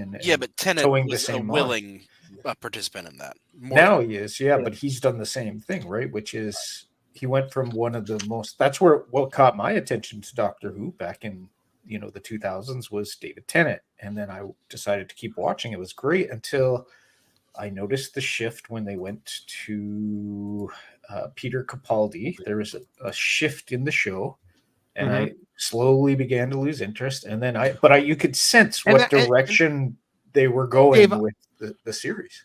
Dave, I'll say right there, that's no fault of Peter Capaldi as the Doctor. There were flashes of absolute brilliance when it came to Peter Capaldi as the Doctor. It was just the problem was that Moffat took the show in a direction where they focused primarily on Clara Moffat was told to do that. Yeah, but instead of the Doctor being the infallible one, the one who always had the answer, Clara was the one that always had the answer. And she's supposed to be our window into it. But when you listen to Christopher Eccleston, if I'm pronouncing his name right, the very first relaunch, right, Doctor, Christopher Eccleston. He dropped out of that show, and everybody was curious, like, why would you do this? It's like guaranteed money. It's a hit. It was a super relaunch hit. Yeah. And then you hear him recently, and he said everyone in that show had an agenda, and he sensed it way before any of us. Mm-hmm. Not that I agree with everything he said since then, but it's a very apparent. He said the director, the producers, all those people were terrible to work with, and he hinted at what's going on now was their agenda back then. So him and Russell notoriously did not get along. Like I had heard when David Tennant filmed his regeneration scene, he went around and was like hugging all the crew members and like spent all this time like saying goodbye to everybody. Christopher Eccleston, I heard, was like walked out by security. Yeah. Like security will not. Yeah, he won't even hear about it. Yeah, he still hates Russell T Davies, and there was even an interview not too long ago where they were like, "What would it take to get you back to Doctor Who?" And he's like, "Russell T Davies goes," and then he listed off a bunch of other BBC producers. It was hilarious.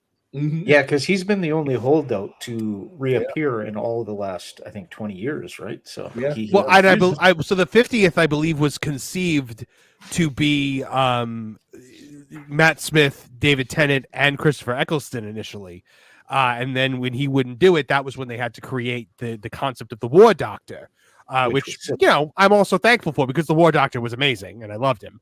Nolan Thunder, did you have something to add? Yeah, I saw your hand raised. Yes, I did, actually. This is actually the most intrigued I've ever been by Doctor Who in my life. You mean there was some beef when there was a changing of the guards? I need to find the documentary info about this because this is the beef I want to hear about.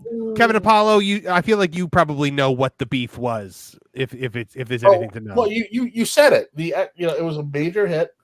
Eccleston and Davies did not get along. They had deep philosophical differences. When Eccleston said his piece, he was treated very poorly.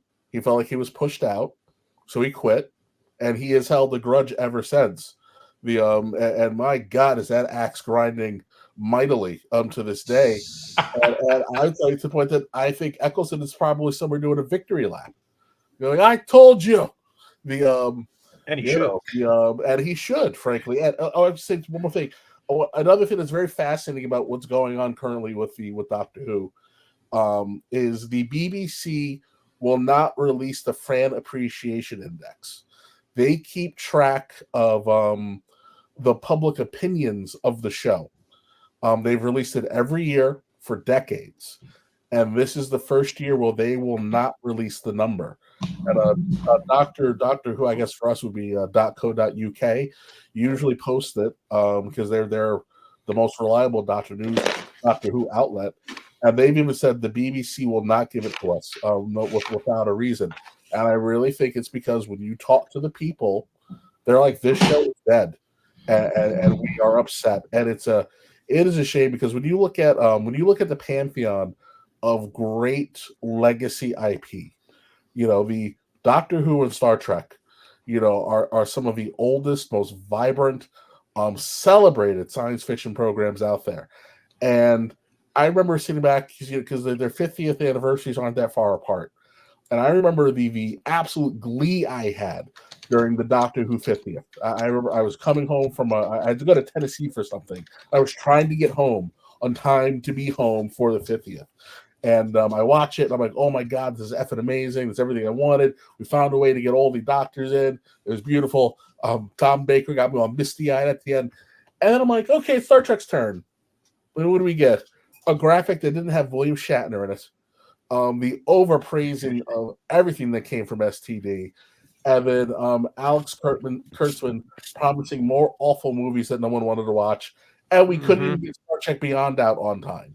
It was just like, how does this happen? And Star Trek has had a self-loathing problem for a long time, though. You look back at the there was an anniversary when Voyager and DS9 were both still on at the same time, and DS9 did an episode that tied in with Trouble with Tribbles, and Voyager did an episode that was like looking back at some mission that the Enterprise went on, but the DS9 episode was such a clear love letter to original series. And the Voyager episode, there was a line about how Captain Kirk probably would have been court-martialed if he was in the modern Starfleet. But then it's a Sulu episode. I thought you were going to say the Voyager did the episode where they all turned into salamanders. And then sang Broadway show tune. Yeah. Okay, you guys do this thing. Why are the Klingons not singing Klingon opera? Why are they singing K-pop? Oh, don't do that to Universal Translator. You guys, I'm sure the experts here, but a lot of people in the audience may not know that Doctor Who was almost canceled after its first episode. And there was a simple reason for it. Oh? Yeah. Do you know what date Doctor Who premiered on? The Kennedy assassination. No, what was it? Was it November 22nd, 1963. The Kennedy assassination, yeah. Yes, exactly the same day. And they put it on the air 8 minutes later than it was supposed to go on because of the announcement. And of course, nobody watched it. They watched the news of Kennedy. And luckily, the head of drama, Sidney Newman, pushed them to run it a second time. And that time it caught on. Yeah. Otherwise, it never would have happened. That's interesting. That's fascinating. Yeah, exactly the same day. We were talking to Nolan on Saturday about this cartoon that was made and like fully made, like voiced and animated and everything. It was about Siegfried and Roy's tigers. And it was going to be this delightful children's cartoon about the white tigers for Siegfried and Roy. Before the show comes out, Roy gets mauled by one of the tigers. And the show never sees the light of day. Like there was promo material and everything for it. So I mean that is some lost media. I'm sure that of course their story is pretty fascinating. I don't know if it fits now, but if you'd like, I can tell you how come there was a Siegfried and Roy. Please, I would love to know why there's a Siegfried and Roy. Well, first of all, Roy came from a circus family of long-standing, many generations. And he was the animal fancier, an animal trainer. And he was working as a steward on one of those Rhine River cruise ships. And Siegfried, doing the standard tuxedoed magic act, was the entertainment. And Roy had an ocelot that was his pet, and it was getting bigger. And the owner of the ship said, get it off the ship before it bites a passenger. And he went to Siegfried, and they were lovers at that point, and said, is there any way you can put this in your act? And that's how Siegfried began making animals appear and disappear. Huh. They move along, and you have to understand that those big production shows in Las Vegas, which is, of course, where they became famous, they did all the production of the show without the specialty acts, without the magicians and the solo singers and the Argentine gaucho jugglers and all those other things that they plugged in, mostly to be able to change the scenery backstage, and they all performed out in front of the curtain. So they were booked by agents going through nightclubs in Europe and unseen by anybody in Vegas. And the guy who directed the big premiere show at the brand new then MGM Grand Hotel, the one that's now Bally's, the first one, was a guy named Don Arden, Donnarden, who was this, every bad stereotype of a flaming entrepreneurial director of a show, that's Don. And they're rehearsing the show. And remember, that theater was one of the first to have all these electronic gizmos where whole sections of it lifted up and moved and elevators happened. And it was dangerous because if you were standing in the wrong place and didn't step forward 2 steps, the stage fell out from under you. So everything was very, very rehearsed, and it was all run on a computer. And so they pre-programmed in a 6-minute slot, a 4-minute slot, an 8-minute slot for all these specialty acts, because they only came in a week before the premiere. So they're doing the first, and I know this because a friend of mine was one of the principal singers and was there. They're doing the first rehearsal with all the specialty acts, full rehearsal of everybody. And the hotel and the show are opening in a week. And Siegfried and Roy come on for their thing, and they went 8 minutes. And this Don Arden explodes from his throne, this white leather chair he had on a platform about 4 rows off the stage. He starts screaming, "You German Blake sucker sons of bitches. I booked you for 12 minutes and you only did 8. The program on the computer is going to be screwed up. We've only got a week till the opening." And Siegfried, with that Teutonic stiff spine, just stood there on the stage apron. And when Arden finally calmed down, he said, "But Mr. Arden, you are not figuring on the applause."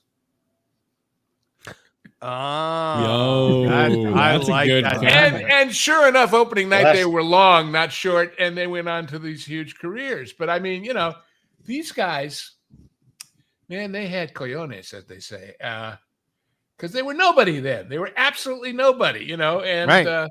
Anyway, this friend of mine was there for that, and I always treasured the story. But that's such a cool story.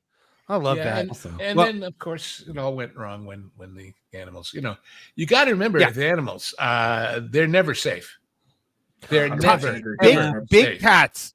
Big cats are never safe. Even if you think they are tame, if a big cat can kill you, it will kill you. Exactly. But if you find yourself alone in the forest and you have a choice between a man or a bear, it's safer to go with the bear. Oh God! Here we go again. Wait, hold on. Speaking of bears, I would like to know, Kevin Apollo. I think the audience would like to know: has there been any update on you and the bear that has been menacing your property?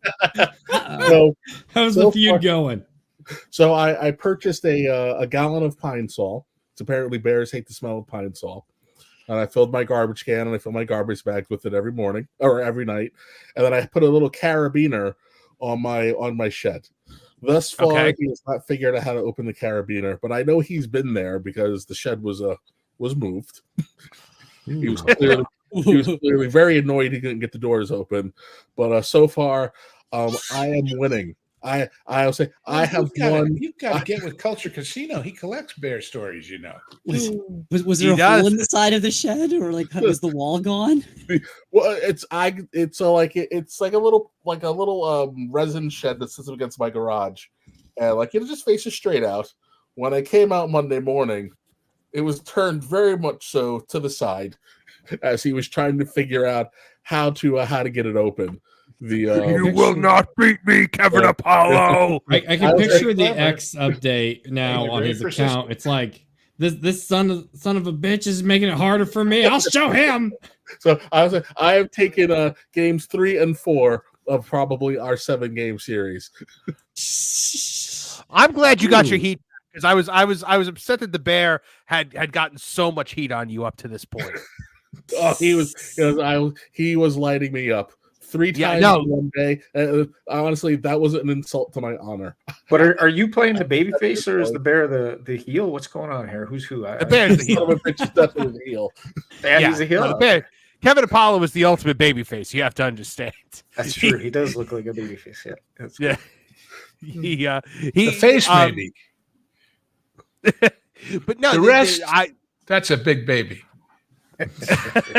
I am endlessly entertained by the story of Kevin Apollo versus Beasley the bear that lives in, that menaces his property. I've named the bear apparently. Yes, this is the new weekly show. I'm tuning in every night to see this. No, I always need an update on this. Every week I need an update on this. Like in all seriousness, Kevin, have you just thought about putting a one of those cameras outside and live stream it and see when the bear comes by and stuff like that? I actually did get a Ring camera for that area over there. Actually, so one day when I'm feeling motivated, I'll go set it up and now that and we'll actually pay to hold on to the footage just so I can see what he's doing, because he has 2 times a year. Soon as summer hits, I know his path because I've watched his path of destruction for years. He goes he starts at I have a neighbor who's across the street, and she's like way up on a hill. He'll hit her garbage and he'll bring it down to my yard. Then he'll go to my garbage and then bring my garbage to my neighbor's yard. Then bring my neighbor's garbage to back across the street, and then he'll move down the street. So he just makes the same John Madden circular patterns. Amazing. It plays predictable. Your opponent is deadly. Oh my God! Don't mess with them because, like we said, they're especially big cats. That same guy that I mentioned, who was the singer in the MGM show in Hallelujah Hollywood or whatever it was called. Then it was Jubilee, I think. Anyway, he also was one of the ringmasters for Ringling Brothers. And one time when they were at the Anaheim Convention Center, he invited me out there, and I went to the VIP tent. And the VIP tent has all the cats and the other animals in cages along the walls of the tent with a rope line in front of them so you can get close to look but not to touch. Mm-hmm. And I'm sitting there with Gunter Gable Williams, the great lion tamer, the tall blonde guy that you've seen. And he's talking to me, and we're talking about various things. And he also comes from an old circus family. And he suddenly jumps up and runs over. And there's some little bitty girl climbing past the rope line as her mother giggles and says, "Go pet the kitty." Oh, God. And he grabs her and swings her around and gives the mother a dirty look. And he comes back to me and he says, "You know what it is?" He says, "It's those damn nature shows where they anthropomorphize animals. And everybody thinks they're just big pussycats." He says, "Let me tell you something. No. I live with them. I work with them. I see them every day. And I never turn my back on them because at any given moment, they'll tear your head off." Lou, I thought you were going to say your friend Joe Exotic, the Tiger King. No. Yes. No, but Gunter was the king of the lion tamers for a long time. I always find I always find it very interesting, or how people react to videos of like at zoos. I'll watch these compilations I'll see on social media of it'll be like a lion and it'll be at the glass and there'll be like a little kid in front of the glass and the lion is like pawing at the glass, like desperately trying to maul this child. And the parents are like, "Oh, it's so fun." I'm like weirded out by this. Like this beast is trying to kill your child. Yeah. Lou, I heard gunshots. Are you okay, sir? I'm fine. It's, I guess, fireworks. People are a night early. Right. Oh, good Lord. They've been going off here for the last 3 days. They're all celebrating that you achieved monetization. They're just late. You guys You guys really celebrate Canada Day late, I tell you. Yeah, we do. We do. We're a little. Well, we import the celebration. It has to go through customs, so it takes. By the way, Table. Yes. I keep wanting to call you by your name, and I'm sorry. Our presentation that just went live, I hadn't even thought about how apropos it was to 4th of July week. That's true. The Undefeated. That's true. And if you haven't seen it yet, guys, the genre guys that we do with Lauren just went up for members on the Pro Channel, and will go in a couple of months to T3PO. And it's of the movie The Undefeated. That's why I joked and said, "Here he comes, the defeated." And it's about John Wayne and a bunch of cavalry guys, and Rock Hudson and a bunch of Confederate guys getting together to fight the Mexicans after the war. And at the very end, when they're finally made their peace with each other and they're deciding what to do, so we should sing a song as we ride along, you know. And the Confederate guys want to do Dixie, and the Union guys want to do the Battle Hymn of the Republic, and they finally compromise on Yankee Doodle. So if that isn't a 4th of July movie, I don't know what is. But it's a great picture if you haven't seen it. It's free on YouTube. Isn't there a part of How the West Was Won where Jimmy Stewart and somebody else are riding along, and they come to a cavalry group that's fighting Indians, and they join in, and as the battle's over, they're about to leave, and the cavalry goes, "We really could have used you at Gettysburg," and they were like, "Oh, we were there on the other side." Yeah. Well, as I keep telling people, the other thing about this movie that you'll hear on our show that most people don't know, at the very beginning, it's the very end of the Civil War. And John Wayne's group has just beaten the Confederate group, and they're going over to see if they can help any of the wounded or whatever. And the Confederate officer is played by Royal Dano. And if you don't know, Royal Dano is the voice of Abraham Lincoln at Great Moments with Mr. Lincoln. Oh, I didn't know that. Yeah. So there's a 6 degrees of Civil War separation situation.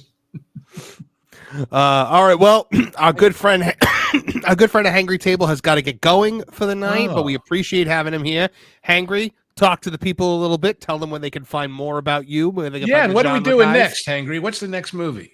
Oh, okay. That actually is a very good question. And that's so why I'm asking. As Lou mentioned, he and I and the inimitable Lauren are part of the Genre Guys. And so we cover various films and movies that are just fun to watch. And so the next movie is a bunch of guys, one guy in particular who looks like Kurt Russell, trying to escape from New York for some reason. And that seems very apropos for this day and age. Yeah, and when I made the joke thumbnail, it says "A Snake in No Grass," because of course he plays Snake Plissken, but it's in New York. So, and nowadays I feel a lot of people want to escape New York. One of these days, you guys got to let me guest on Genre Guys, because it sounds like a good time. Yeah, well, pick a movie you like, and we'll see. Yeah. You choose which movie you want. We'll guest you in there, as long as it's not Fifth Element. Lauren hates that one for some reason. I don't know why. Hangry, do Strange Brew. Just as a Canadian, you must do Strange Brew. Oh yeah, I should be like him pick it was Battlefield Earth, so he doesn't get to pick it anymore. And so I should be really random and pick like Dr. Jekyll and Ms. Hyde or something like that. I love Strange Brew. It's Canadian Hamlet. Yes. Oh yeah, for sure. 100%. And it's 100% accurate to actual Canadians. So that's how we are. But I also do Lost Guys with Martin and Nolan, and so we're very excited about that. Hi. Martin came up with a really great subject for our show this coming Friday, so looking forward to talking about that. But your current one is one of my favorite things, which is The Golden Spiders, Nero Wolfe. Oh, that was a Martin. That's all Martin. Oh yeah, I love that book series. I finally get to talk to somebody else who enjoys it too. Oh yeah, well, and Rex Stout is an interesting character too. He invented a system for elementary schools to have a bank. In other words, that the students could put money into and take money out of to teach economics, basically, to elementary school students. And it made him millions because every school district in the country bought it. And then he started writing detective stories. And he's mentioned in Whittaker Chambers' book, Witness. Yes, he is. Well, For his thank you communist guys. Thanks, Marvin, for having me on. I'll see you guys soon. Thank you, Hangry. We love having you here. See you. Okay, see you Saturday night. Yes. And after he dips, I just want to make a comment about something that's very irrelevant to the conversation. Now that he's gone, you want to talk about him? You want to be like, man, Hangry. No, I got to tell you how I feel about him. He's one of the smartest guys I've ever met. No, not that. No, okay. So when we were on earlier, I thought I saw something like move, like light or something like that.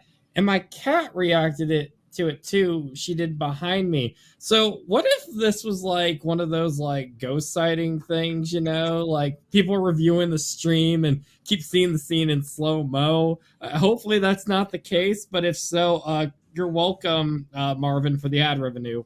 Is it the ghost of Roddy Piper because he follows me around? Probably. I think Kevin's bear is getting into your I can understand your confusion, Mark, but it was actually Walt Disney in a kilt. No, the twist, Kevin, is actually I'm the bear. It's a costume. I just wanted to mention it. It's just Nolan in a bear costume. Dragging garbage all around your streets. All right, so just hitting his car or something like that, dressed up as a bear. The last you guys ever topic seen the remake of Wicker Man? Yes. Why remake it? It's classic. The last topic that I'd like to cover here tonight is the culturally bankrupt hacks over at Amazon who are currently desecrating the corpse of J.R.R. Tolkien and his epic work, The Lord of the Rings with the Rings of Power, have just said something so mind-numbingly stupid today that where I was just like, no, like how? Because I've always said that one of the ways to tell somebody who has absolutely no idea what they're doing is when they can't reference their own work without comparing it to something else, like when their work can't stand on its own. But when you're already working on something as iconic as Lord of the Rings, the most epic fantasy tale ever told, how do you then still have to bring in other things to justify your point? So I'm just going to let this speak for itself. Meet the Lord of the Rings new hill troll, inspired by Breaking Bad's Mike Ehrmantraut. What? Is that insulting the guy? It's I can't I'm like two things that don't go together: Lord of the Rings and Breaking Bad, and So is there going to be like an orc troll drug ring? I don't know. Is this troll going to show up and he's going to be like, Walter? He's on meth. Look, Walter, I'm about to explain to you how it goes, Walter. I love Mike Ehrmantraut. He's one of my favorite fictional characters of all time. I love Better Call Saul because it was a story about Mike, Saul, and Gus, the three best characters from Breaking Bad. However, I will say, I guess maybe the troll kind of looks like Mike Ehrmantraut a little bit. Like you can just kind of look at this troll here and you can hear it's kind of go, Walter. But I don't know. So in Peter Jackson's Lord of the Rings, The Fellowship of the Ring, they had a cave troll. And in the opening episode of Lord of the Rings, Rings of Power Season 1, Galadriel battled a snow troll, making short work of her chilly foe. As we all remember, she dispatched this troll in about 10 seconds with a smirk, with the trademark Galadriel smirk on her face. Weirdly enough, not something Cate Blanchett brought to the role. But now in Season 2, a fresh brute will be making its entrance into Middle-earth, ready to deal out serious damage with its significant stature and grouchy demeanor. Get ready for Damrod, the hill troll, stomping his way into J.D. Payne and Patrick McKay's epic fantasy saga. Ugh, God, those two people are just... Ugh. Like his fellow cave and snow trolls, the hill troll is not to be messed with. In fact, McKay refers to Damrod as the eater of dragon bones, a diet that few in Middle-earth could stomach. Well, the fact that nothing should be eating dragon bones in Middle-earth. The dragons are epically epic. Like Smaug, nothing was messing with Smaug. He'll be voiced by Benjamin Walker and joins the throng of the nefarious Adar, the father of orcs. I hate that they did this. They made this guy Adar, like the guy who created the orcs, basically. This part was played by Joseph Maul or Mawley in Season 1, but he's been replaced in Season 2 by Samuel Hazeldine. Basically, I think that the guy who played him in the first season was just like, get me out of here. So in other words, he wasn't trollish enough. They had to recast. Apparently not. bolstering the ranks of darkness that Sauron is fostering amid his rise to power. But inspiration for Damrod came from an unlikely place. He was inspired in part by Mike Ehrmantraut in Breaking Bad and Better Call Saul, says McKay. If you look at the way he moves and his casual sense of strength, sounds like this troll will be even grumpier than the usual kind. Oh, Empire, you cut up. And of course, here we see the Empire magazine cover with Galadriel giving her trademark singular facial expression, which is weirdly enough like the same facial expression that Amanda Sameface makes while playing both her characters on The Acolyte. But yeah, this show is cultural cancer, and it is, I think, going to be way worse than The Acolyte, because it's based on something so much more below, and it just washes its butt with the lore. I mean, look, at the end of the day, J.R.R. Tolkien, it's not like he left any gray area to play with. He filled in every single blank spot with story, and they are just completely disregarding it. Gandalf showed up in the Second Age. He's not supposed. The wizards don't show up in Middle Earth until the Third Age, because the wizards show up in response to the war with Sauron, the last alliance of men. You understand why this happens? It happens because they do a poll that says 90% of the audience has never read the books, and somebody turns to somebody else and gives their version of Scotty's line in the whale movie, where he says, "How do we know he didn't invent the thing?" In other words, all bets are off because, hey, we're just doing our thing. Well, Tolkien. Can I just say how happy? Can I just say how happy? Hold on, Nolan. Who was that? Who was that? Just said something about Tolkien? Was it Dave? That was me. I was saying Tolkien didn't say it didn't happen, so obviously we can play in that sandbox. He did not specifically say Galadriel wasn't a smirking girl boss. So yeah, we could definitely make her that. Nolan, what were you just saying? Oh no, I was just gonna say I'm just so happy that Lou just called it the whale movie, because the other day I searched on Google. I literally just searched the phrase "the one with the whales." It didn't give me books, it didn't give me National Geography stuff. No, it gave me Star Trek. That's literally the first thing. Star Trek 4. Well, isn't that a reflection of the fact that more people search for it that way than any other way? And so yes, their AI presumes you must be another one of those dummies that doesn't remember. Better be whales.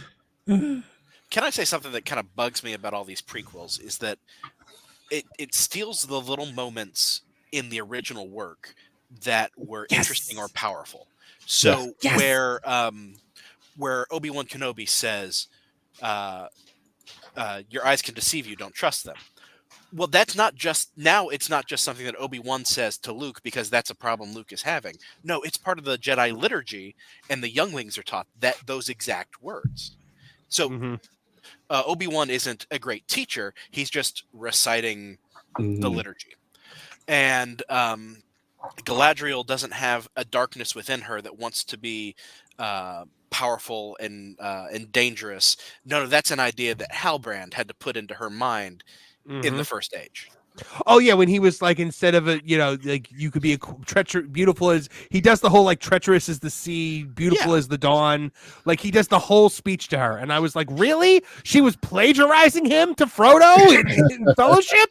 Like, and it happened in Captain America too, where Cap has that speech in the comic book that gives to Peter Parker, where he's like, you gotta be like a tree, you have to stand no matter what, and that. Somebody else says that line at a funeral he attends. Sharon Carter says it as a quote from Peggy Carter. Yeah, they took that line away from Cap. It's one of his most. It's probably one of his most famous lines of all time, and they gave it to somebody else. But now it's, you look at what they've done with the Lord of the Rings. Just simple little things. So like the wizards, for example. The reason the wizards, like, Gandalf shows up and he's like young Gandalf. He almost looks like Jim Henson a little bit. And I'm like, what? Gandalf does not need to be young, because the wizards are not actually old. The wizards in their true form. This is in the past. It's a prequel. He has to be young. Be happy he didn't show up looking like Elvis. Look, the wizards are old in Lord of the Rings because they decide when the Astari show up. The wizards decide they need to look like old men so that people will accept their wisdom in their true form, the Astari they look, fair and beautiful. Gandalf's true form is more elfish than anything else, from what I remember. He's a hunk. In his true form, yeah. But the Astari come in the bodies of old men to Middle Earth. I don't pretend to be, a Tolkien scholar, but there's some executive somewhere who's watching the stream, and they just got the we need a Patrick Swayze type to play Gandalf now. Oh no! That's it. You are single-handedly responsible for a sexy Gandalf spin-off movie. Yeah, based on the stuff Patrick Swayze was doing at the end of his life, both of you, a pox upon you. Based on I regret nothing. It was great. I would trust him to do Gandalf had he survived. Mm-hmm. Yeah, Matthew James is saying here the Astari are angels, essentially. Yeah, they basically serve the demigods. So you have Eru Ilúvatar, who is basically God, and then you have the demigods who are his children, and then the Astari serve the demigods. I'm trying to remember. Are the demigods the Ainur? Yeah, I believe so. I believe they're the Ainur. But Sauron is also an Astari because he served more gods. I got to tell you guys, the people running this, if you tell them demigod, they'll say, "Can we get Demi Lovato for the part?" Yeah, that's the level of sophistication we're dealing with here. I mean, Valar. That was it. They're the Valar. Yes, not the Ainur. They're the Valar. So it's been so long since I've read these things. Somebody up here said, Tim Daniel said they're going to ruin Tom Bombadil. Tom Bombadil's already ruined by the fact that he's Tom Bombadil. I hate that part of the book so much when they just meet the guy who speaks in song.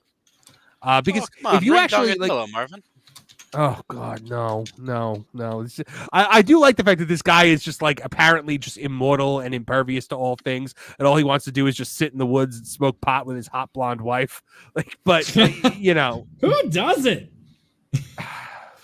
Yeah, I think Galadriel's going to steal his wife Goldberry away from him. I think that's going to. Oh, of course. Galadriel's husband might actually make an appearance this season. I heard. This show, it is literally the elevator pitch for this show was, let's make Lord of the Rings, but with black people and women. But no. So, put a chick in it and make her magical and make her gay.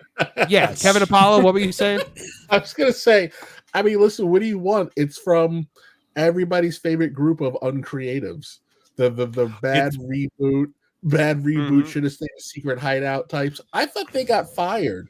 These guys are still hanging on. It's still. Oh no, you know how it is. They fail upward. Yeah, I think what you had heard, they were not during the strike. Yeah, during the strike, they were not allowed to be on set during filming. So a lot of season 2 was made without them because they couldn't be there due to the strike.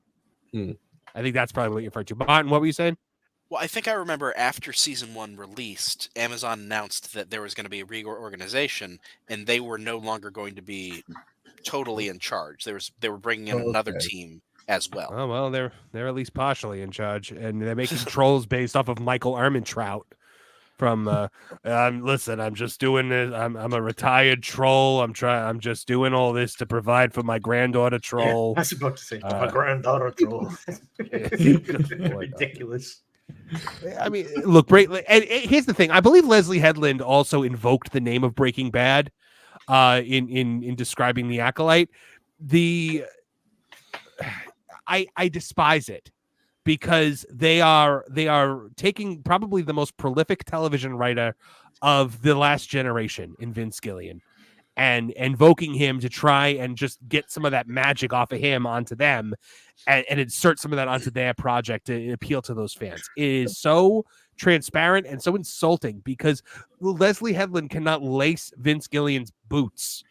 But they have to, because you're talking about a group of writers who have no life experience other than what they've seen on TV. They can't compare anything they do to anything they've done in the real world or in real life. So it has to be analogous to what they've watched on TV, because essentially all they're really doing is copying someone else's homework and changing the answers just enough that you can't go, oh no, this was This was George Lucas's assignment 40 years ago. It's such a frustrating time to enjoy things because it's very you just difficult to enjoy things anymore. Do you think these writers have not read the classics, or do they just assume that the populace has not read the classics and so references? I think they purposely. I think purposely they didn't read them. I think they probably read Wikipedia and I watched a couple of YouTube They videos. hired somebody to read them for them and give them a list of characters and basic traits. And then every time that person tries to correct them on something, they say, "I don't care." And they obviously that person doesn't try anything. Right? That person takes the money and runs and figures. I doubt they've watched the original Lord of the Rings or The Hobbit. I doubt they watched even those. So probably not. Peter Jackson offered to help. Peter Jackson put out he called them when they heard they were making this. He was like, "Look, if you need any help, if you need any kind of guidance or mentorship on this, I'm probably the guy to come to." And they never called him back. They didn't return Peter Jackson's phone call. Of course not. Where's Peter Jackson? Jackson? The actual historian. So what did you expect? Yeah. Matthew James said, the wizards are angels put into the bodies of old men to unite free peoples to fight back. They did not want them to come in full power in case they turned evil like Sauron. Also good thing because Saruman. Which is why Sauron is also so much more powerful than them, despite also being Istari. So I mean, the world is just so rich. There's so much story in everything, and like, look, there are things that I like that take liberties, like Middle Earth: Shadow of Mordor and Middle Earth: Shadow of War, but that's just because they're fun video games. This is like they're trying to say this is the cultural successor to Tolkien, and like this show cost $1 billion to make. They said they were writing the story that Tolkien didn't write. Oh God!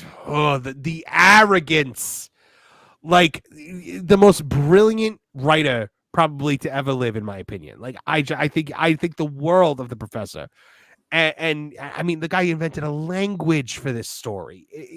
People don't put that much effort in anymore, anywhere even close to it. It's just vile what they've done to it, and what they turned Galadriel into. Galadriel, who was already just an amazing character to begin with, they just turned her into just another smirking girl boss. They thought they were clever with the Halbrand is Sauron thing, and again, everybody figured it out immediately. It was less of a mystery than Asian Ezra Miller being Smilo Ren on the Acolyte. It's just vile, and when this show comes out, oh, I'm not looking forward to it. I mean, I'm not looking forward to it, but I'm looking forward to it because I'm a content creator now, and this show was the thing that woke me up. Like this show was the thing that created me, because I was just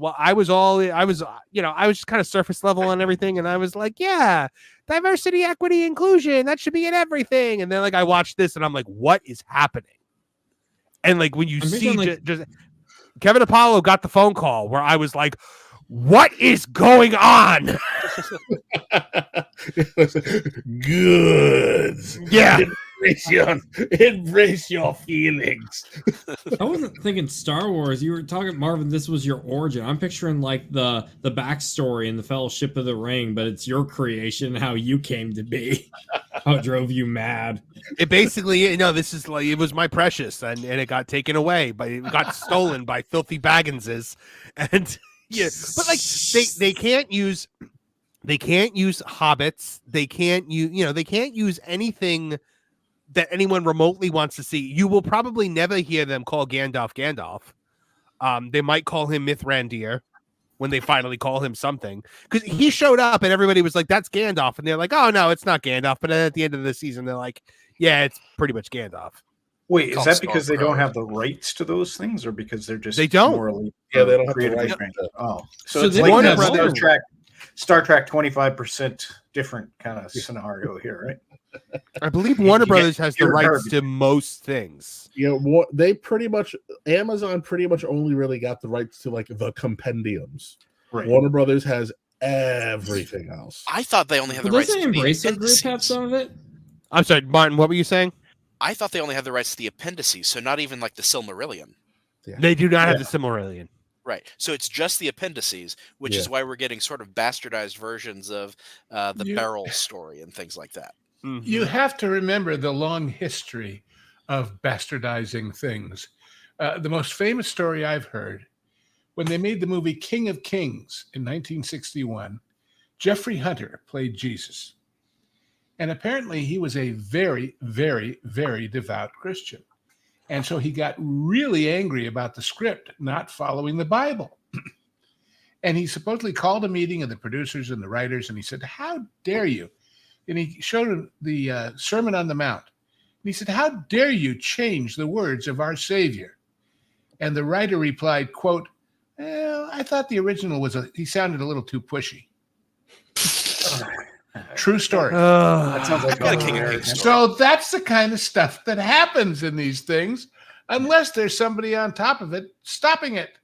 And we don't have one of those, do we? I've got a King of Kings story. We do not. Go for it, man. Back when movie stores existed, I was in one. It was like me, one other customer. He's black, and that ties into the story, and the woman behind the counter.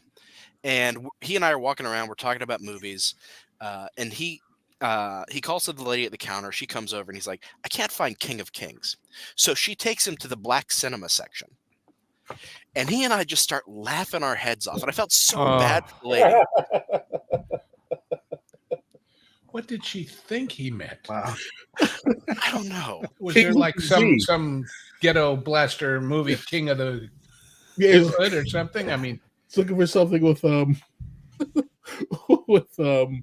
I can't think of any because my brain just shut down. Richard Roundtree?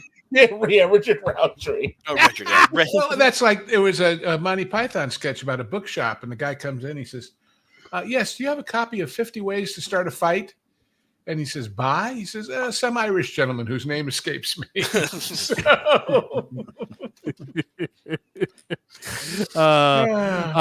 Matthew James for $5 checking in says, "The protagonists from Lord of the Rings are the absolute best good guys ever. They show all the traits every good guy should, even if Aragorn married his cousin." He's right. The heroes of Lord of the Rings are they're everything that a hero in a story should be. Aragorn, Gimli, Legolas, Gandalf, Frodo, Sam, Merry, Pippin. They're just well-rounded, realistic, and good characters. They're just good. And none of them, including Gandalf, were perfect, right? They all had their faults and flaws that played into those stories. So. And so many of the side characters, or maybe even villainous characters like Denethor, are men who could be good, but are missing something essential. Yes. Yes, 100%. And they don't, and he doesn't skirt the fact that Sauron, much like Lucifer, is just he had everything, and he was arrogant and fell, right? So he wanted power, he wanted to be God, so to speak, and better than God and worshipped, and therefore he was an evil character with no redeeming qualities, which is you don't see that anymore either. So.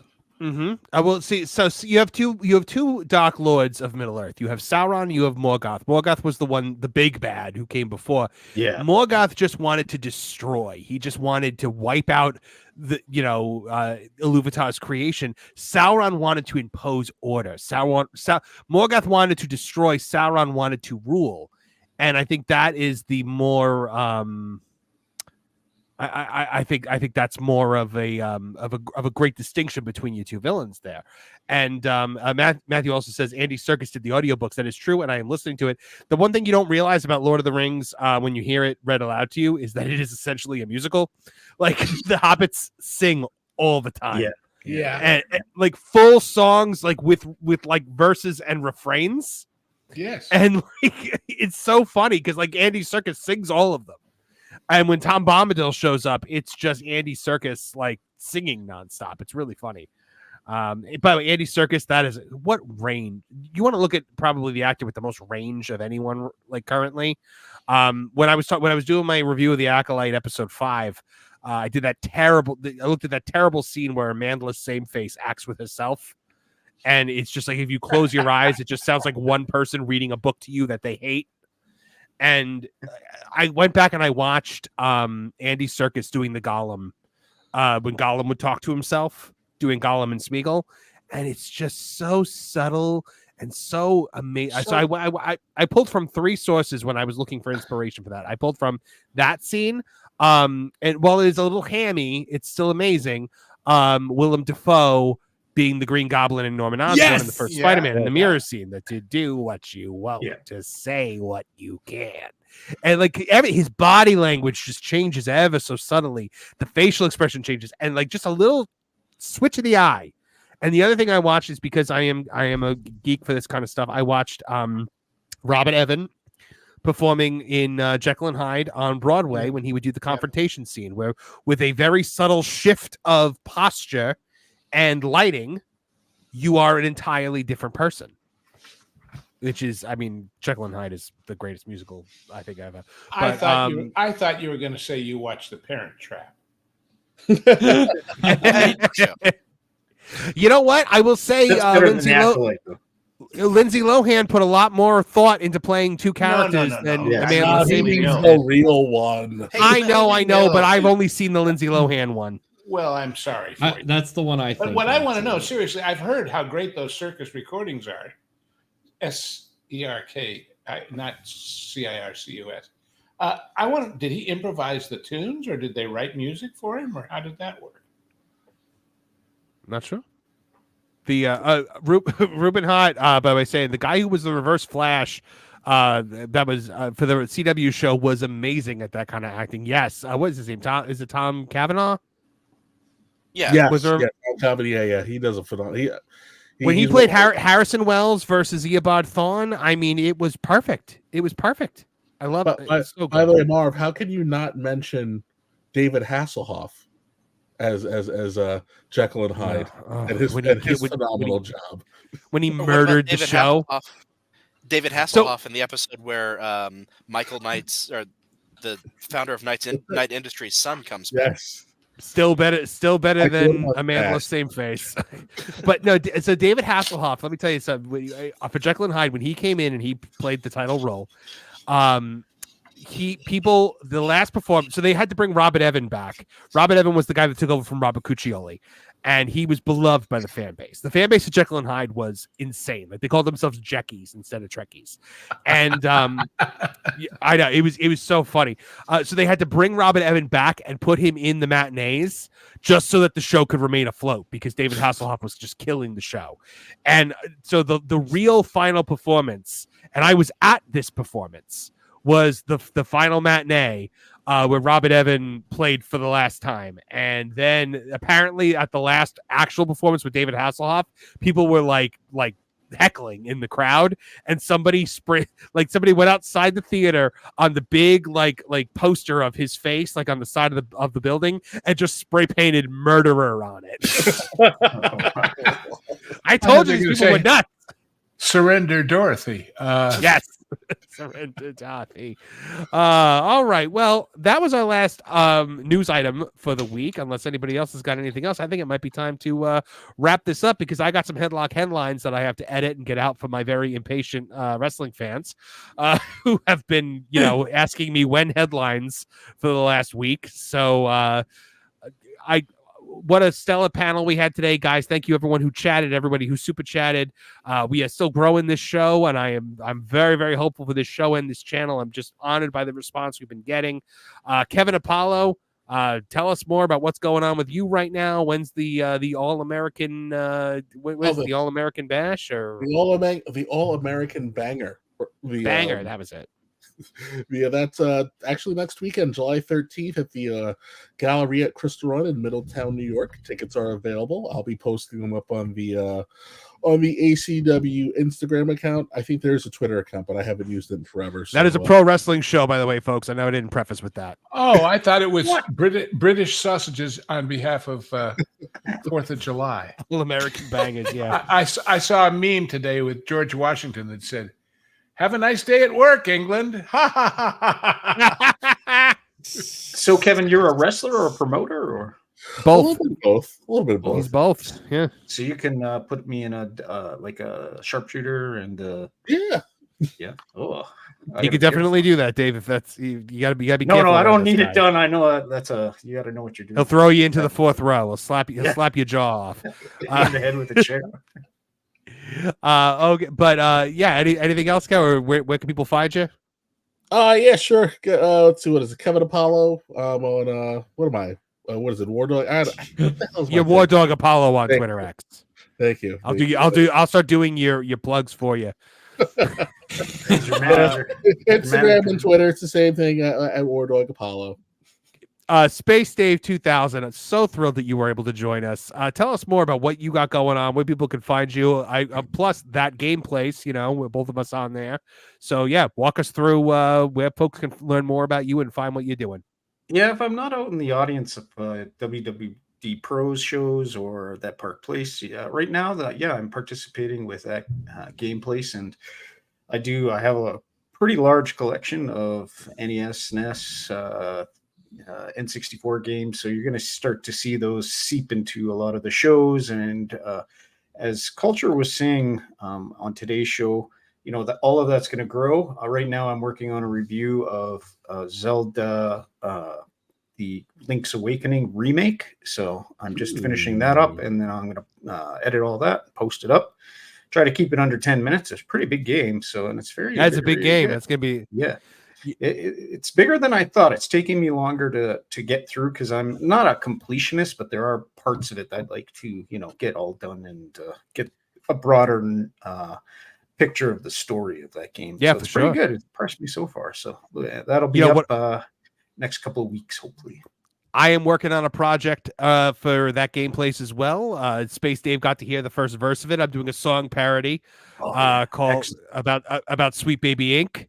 To the song "Rockabye Sweet Baby James" by James Taylor, and I believe the one line I'll give you guys is the industry's mired in your stink. Say goodbye, sweet baby ink.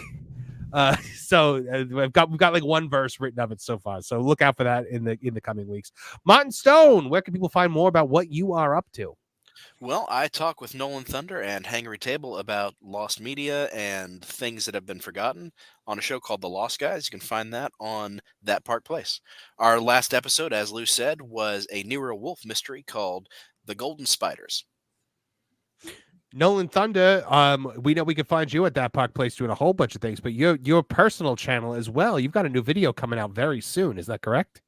Yes, it's very soon here. It's coming out this month. I was filming a milk carton for the video, and that's the only context I will give. Fantastic. Yeah, it's going to be on Slamfest 99. It was an event they had in Las Vegas in 1999 where they had a bunch of mascot Nintendo characters duking out in a boxing ring, and the live stream of it disappeared, and people have been looking for it for years. And there's a lot of storylines going on of why the event was held the way it was. And it's a very intriguing story, and you'll just be on the lookout here this month. It's going to be coming here really soon, so keep an eye out. Amazing.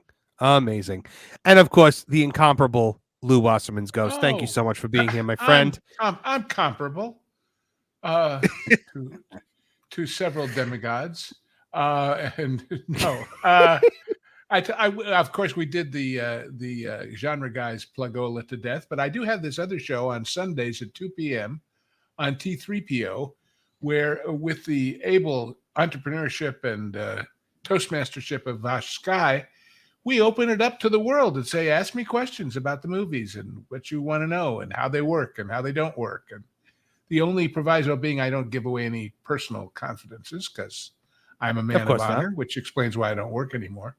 But but anyway, that's called the Hollywood Backlot with Lou and you, and it's at 2, and most of the time it's live every Sunday. So there you go.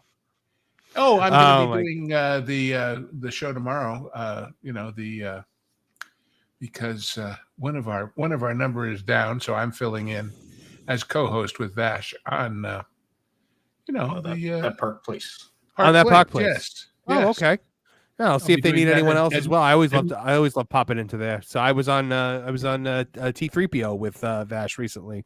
Yes. So you might be seeing someone else joining that show too. Oh, very interesting. I didn't get an invite. What are you talking about, Noah? My.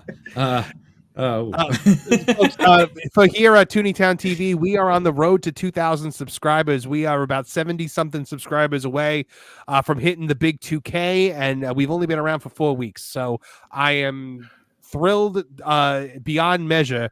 And once we get that 2,000, we will have a big, huge Y2K-esque celebration here on Tooney Town TV.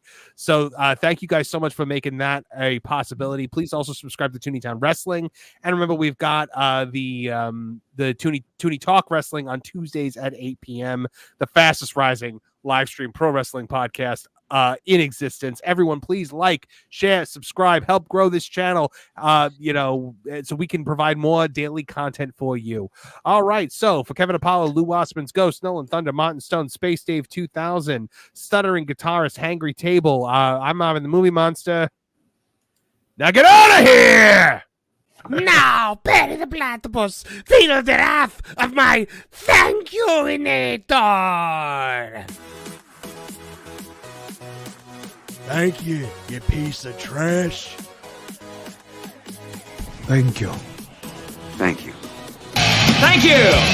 Oh, I suppose you want me to say thank you. Well, you know what? Saying thank you is like jobbing. Thank you! I got a little message. Thank you. Ooh, yeah! Oh, thank you! Oh, thank you! Thank you! Thank you! Thank you! Thank you! Thanks? For what? Hi-ho from all of us here at Tooney Town. Thank you! And viewers like you.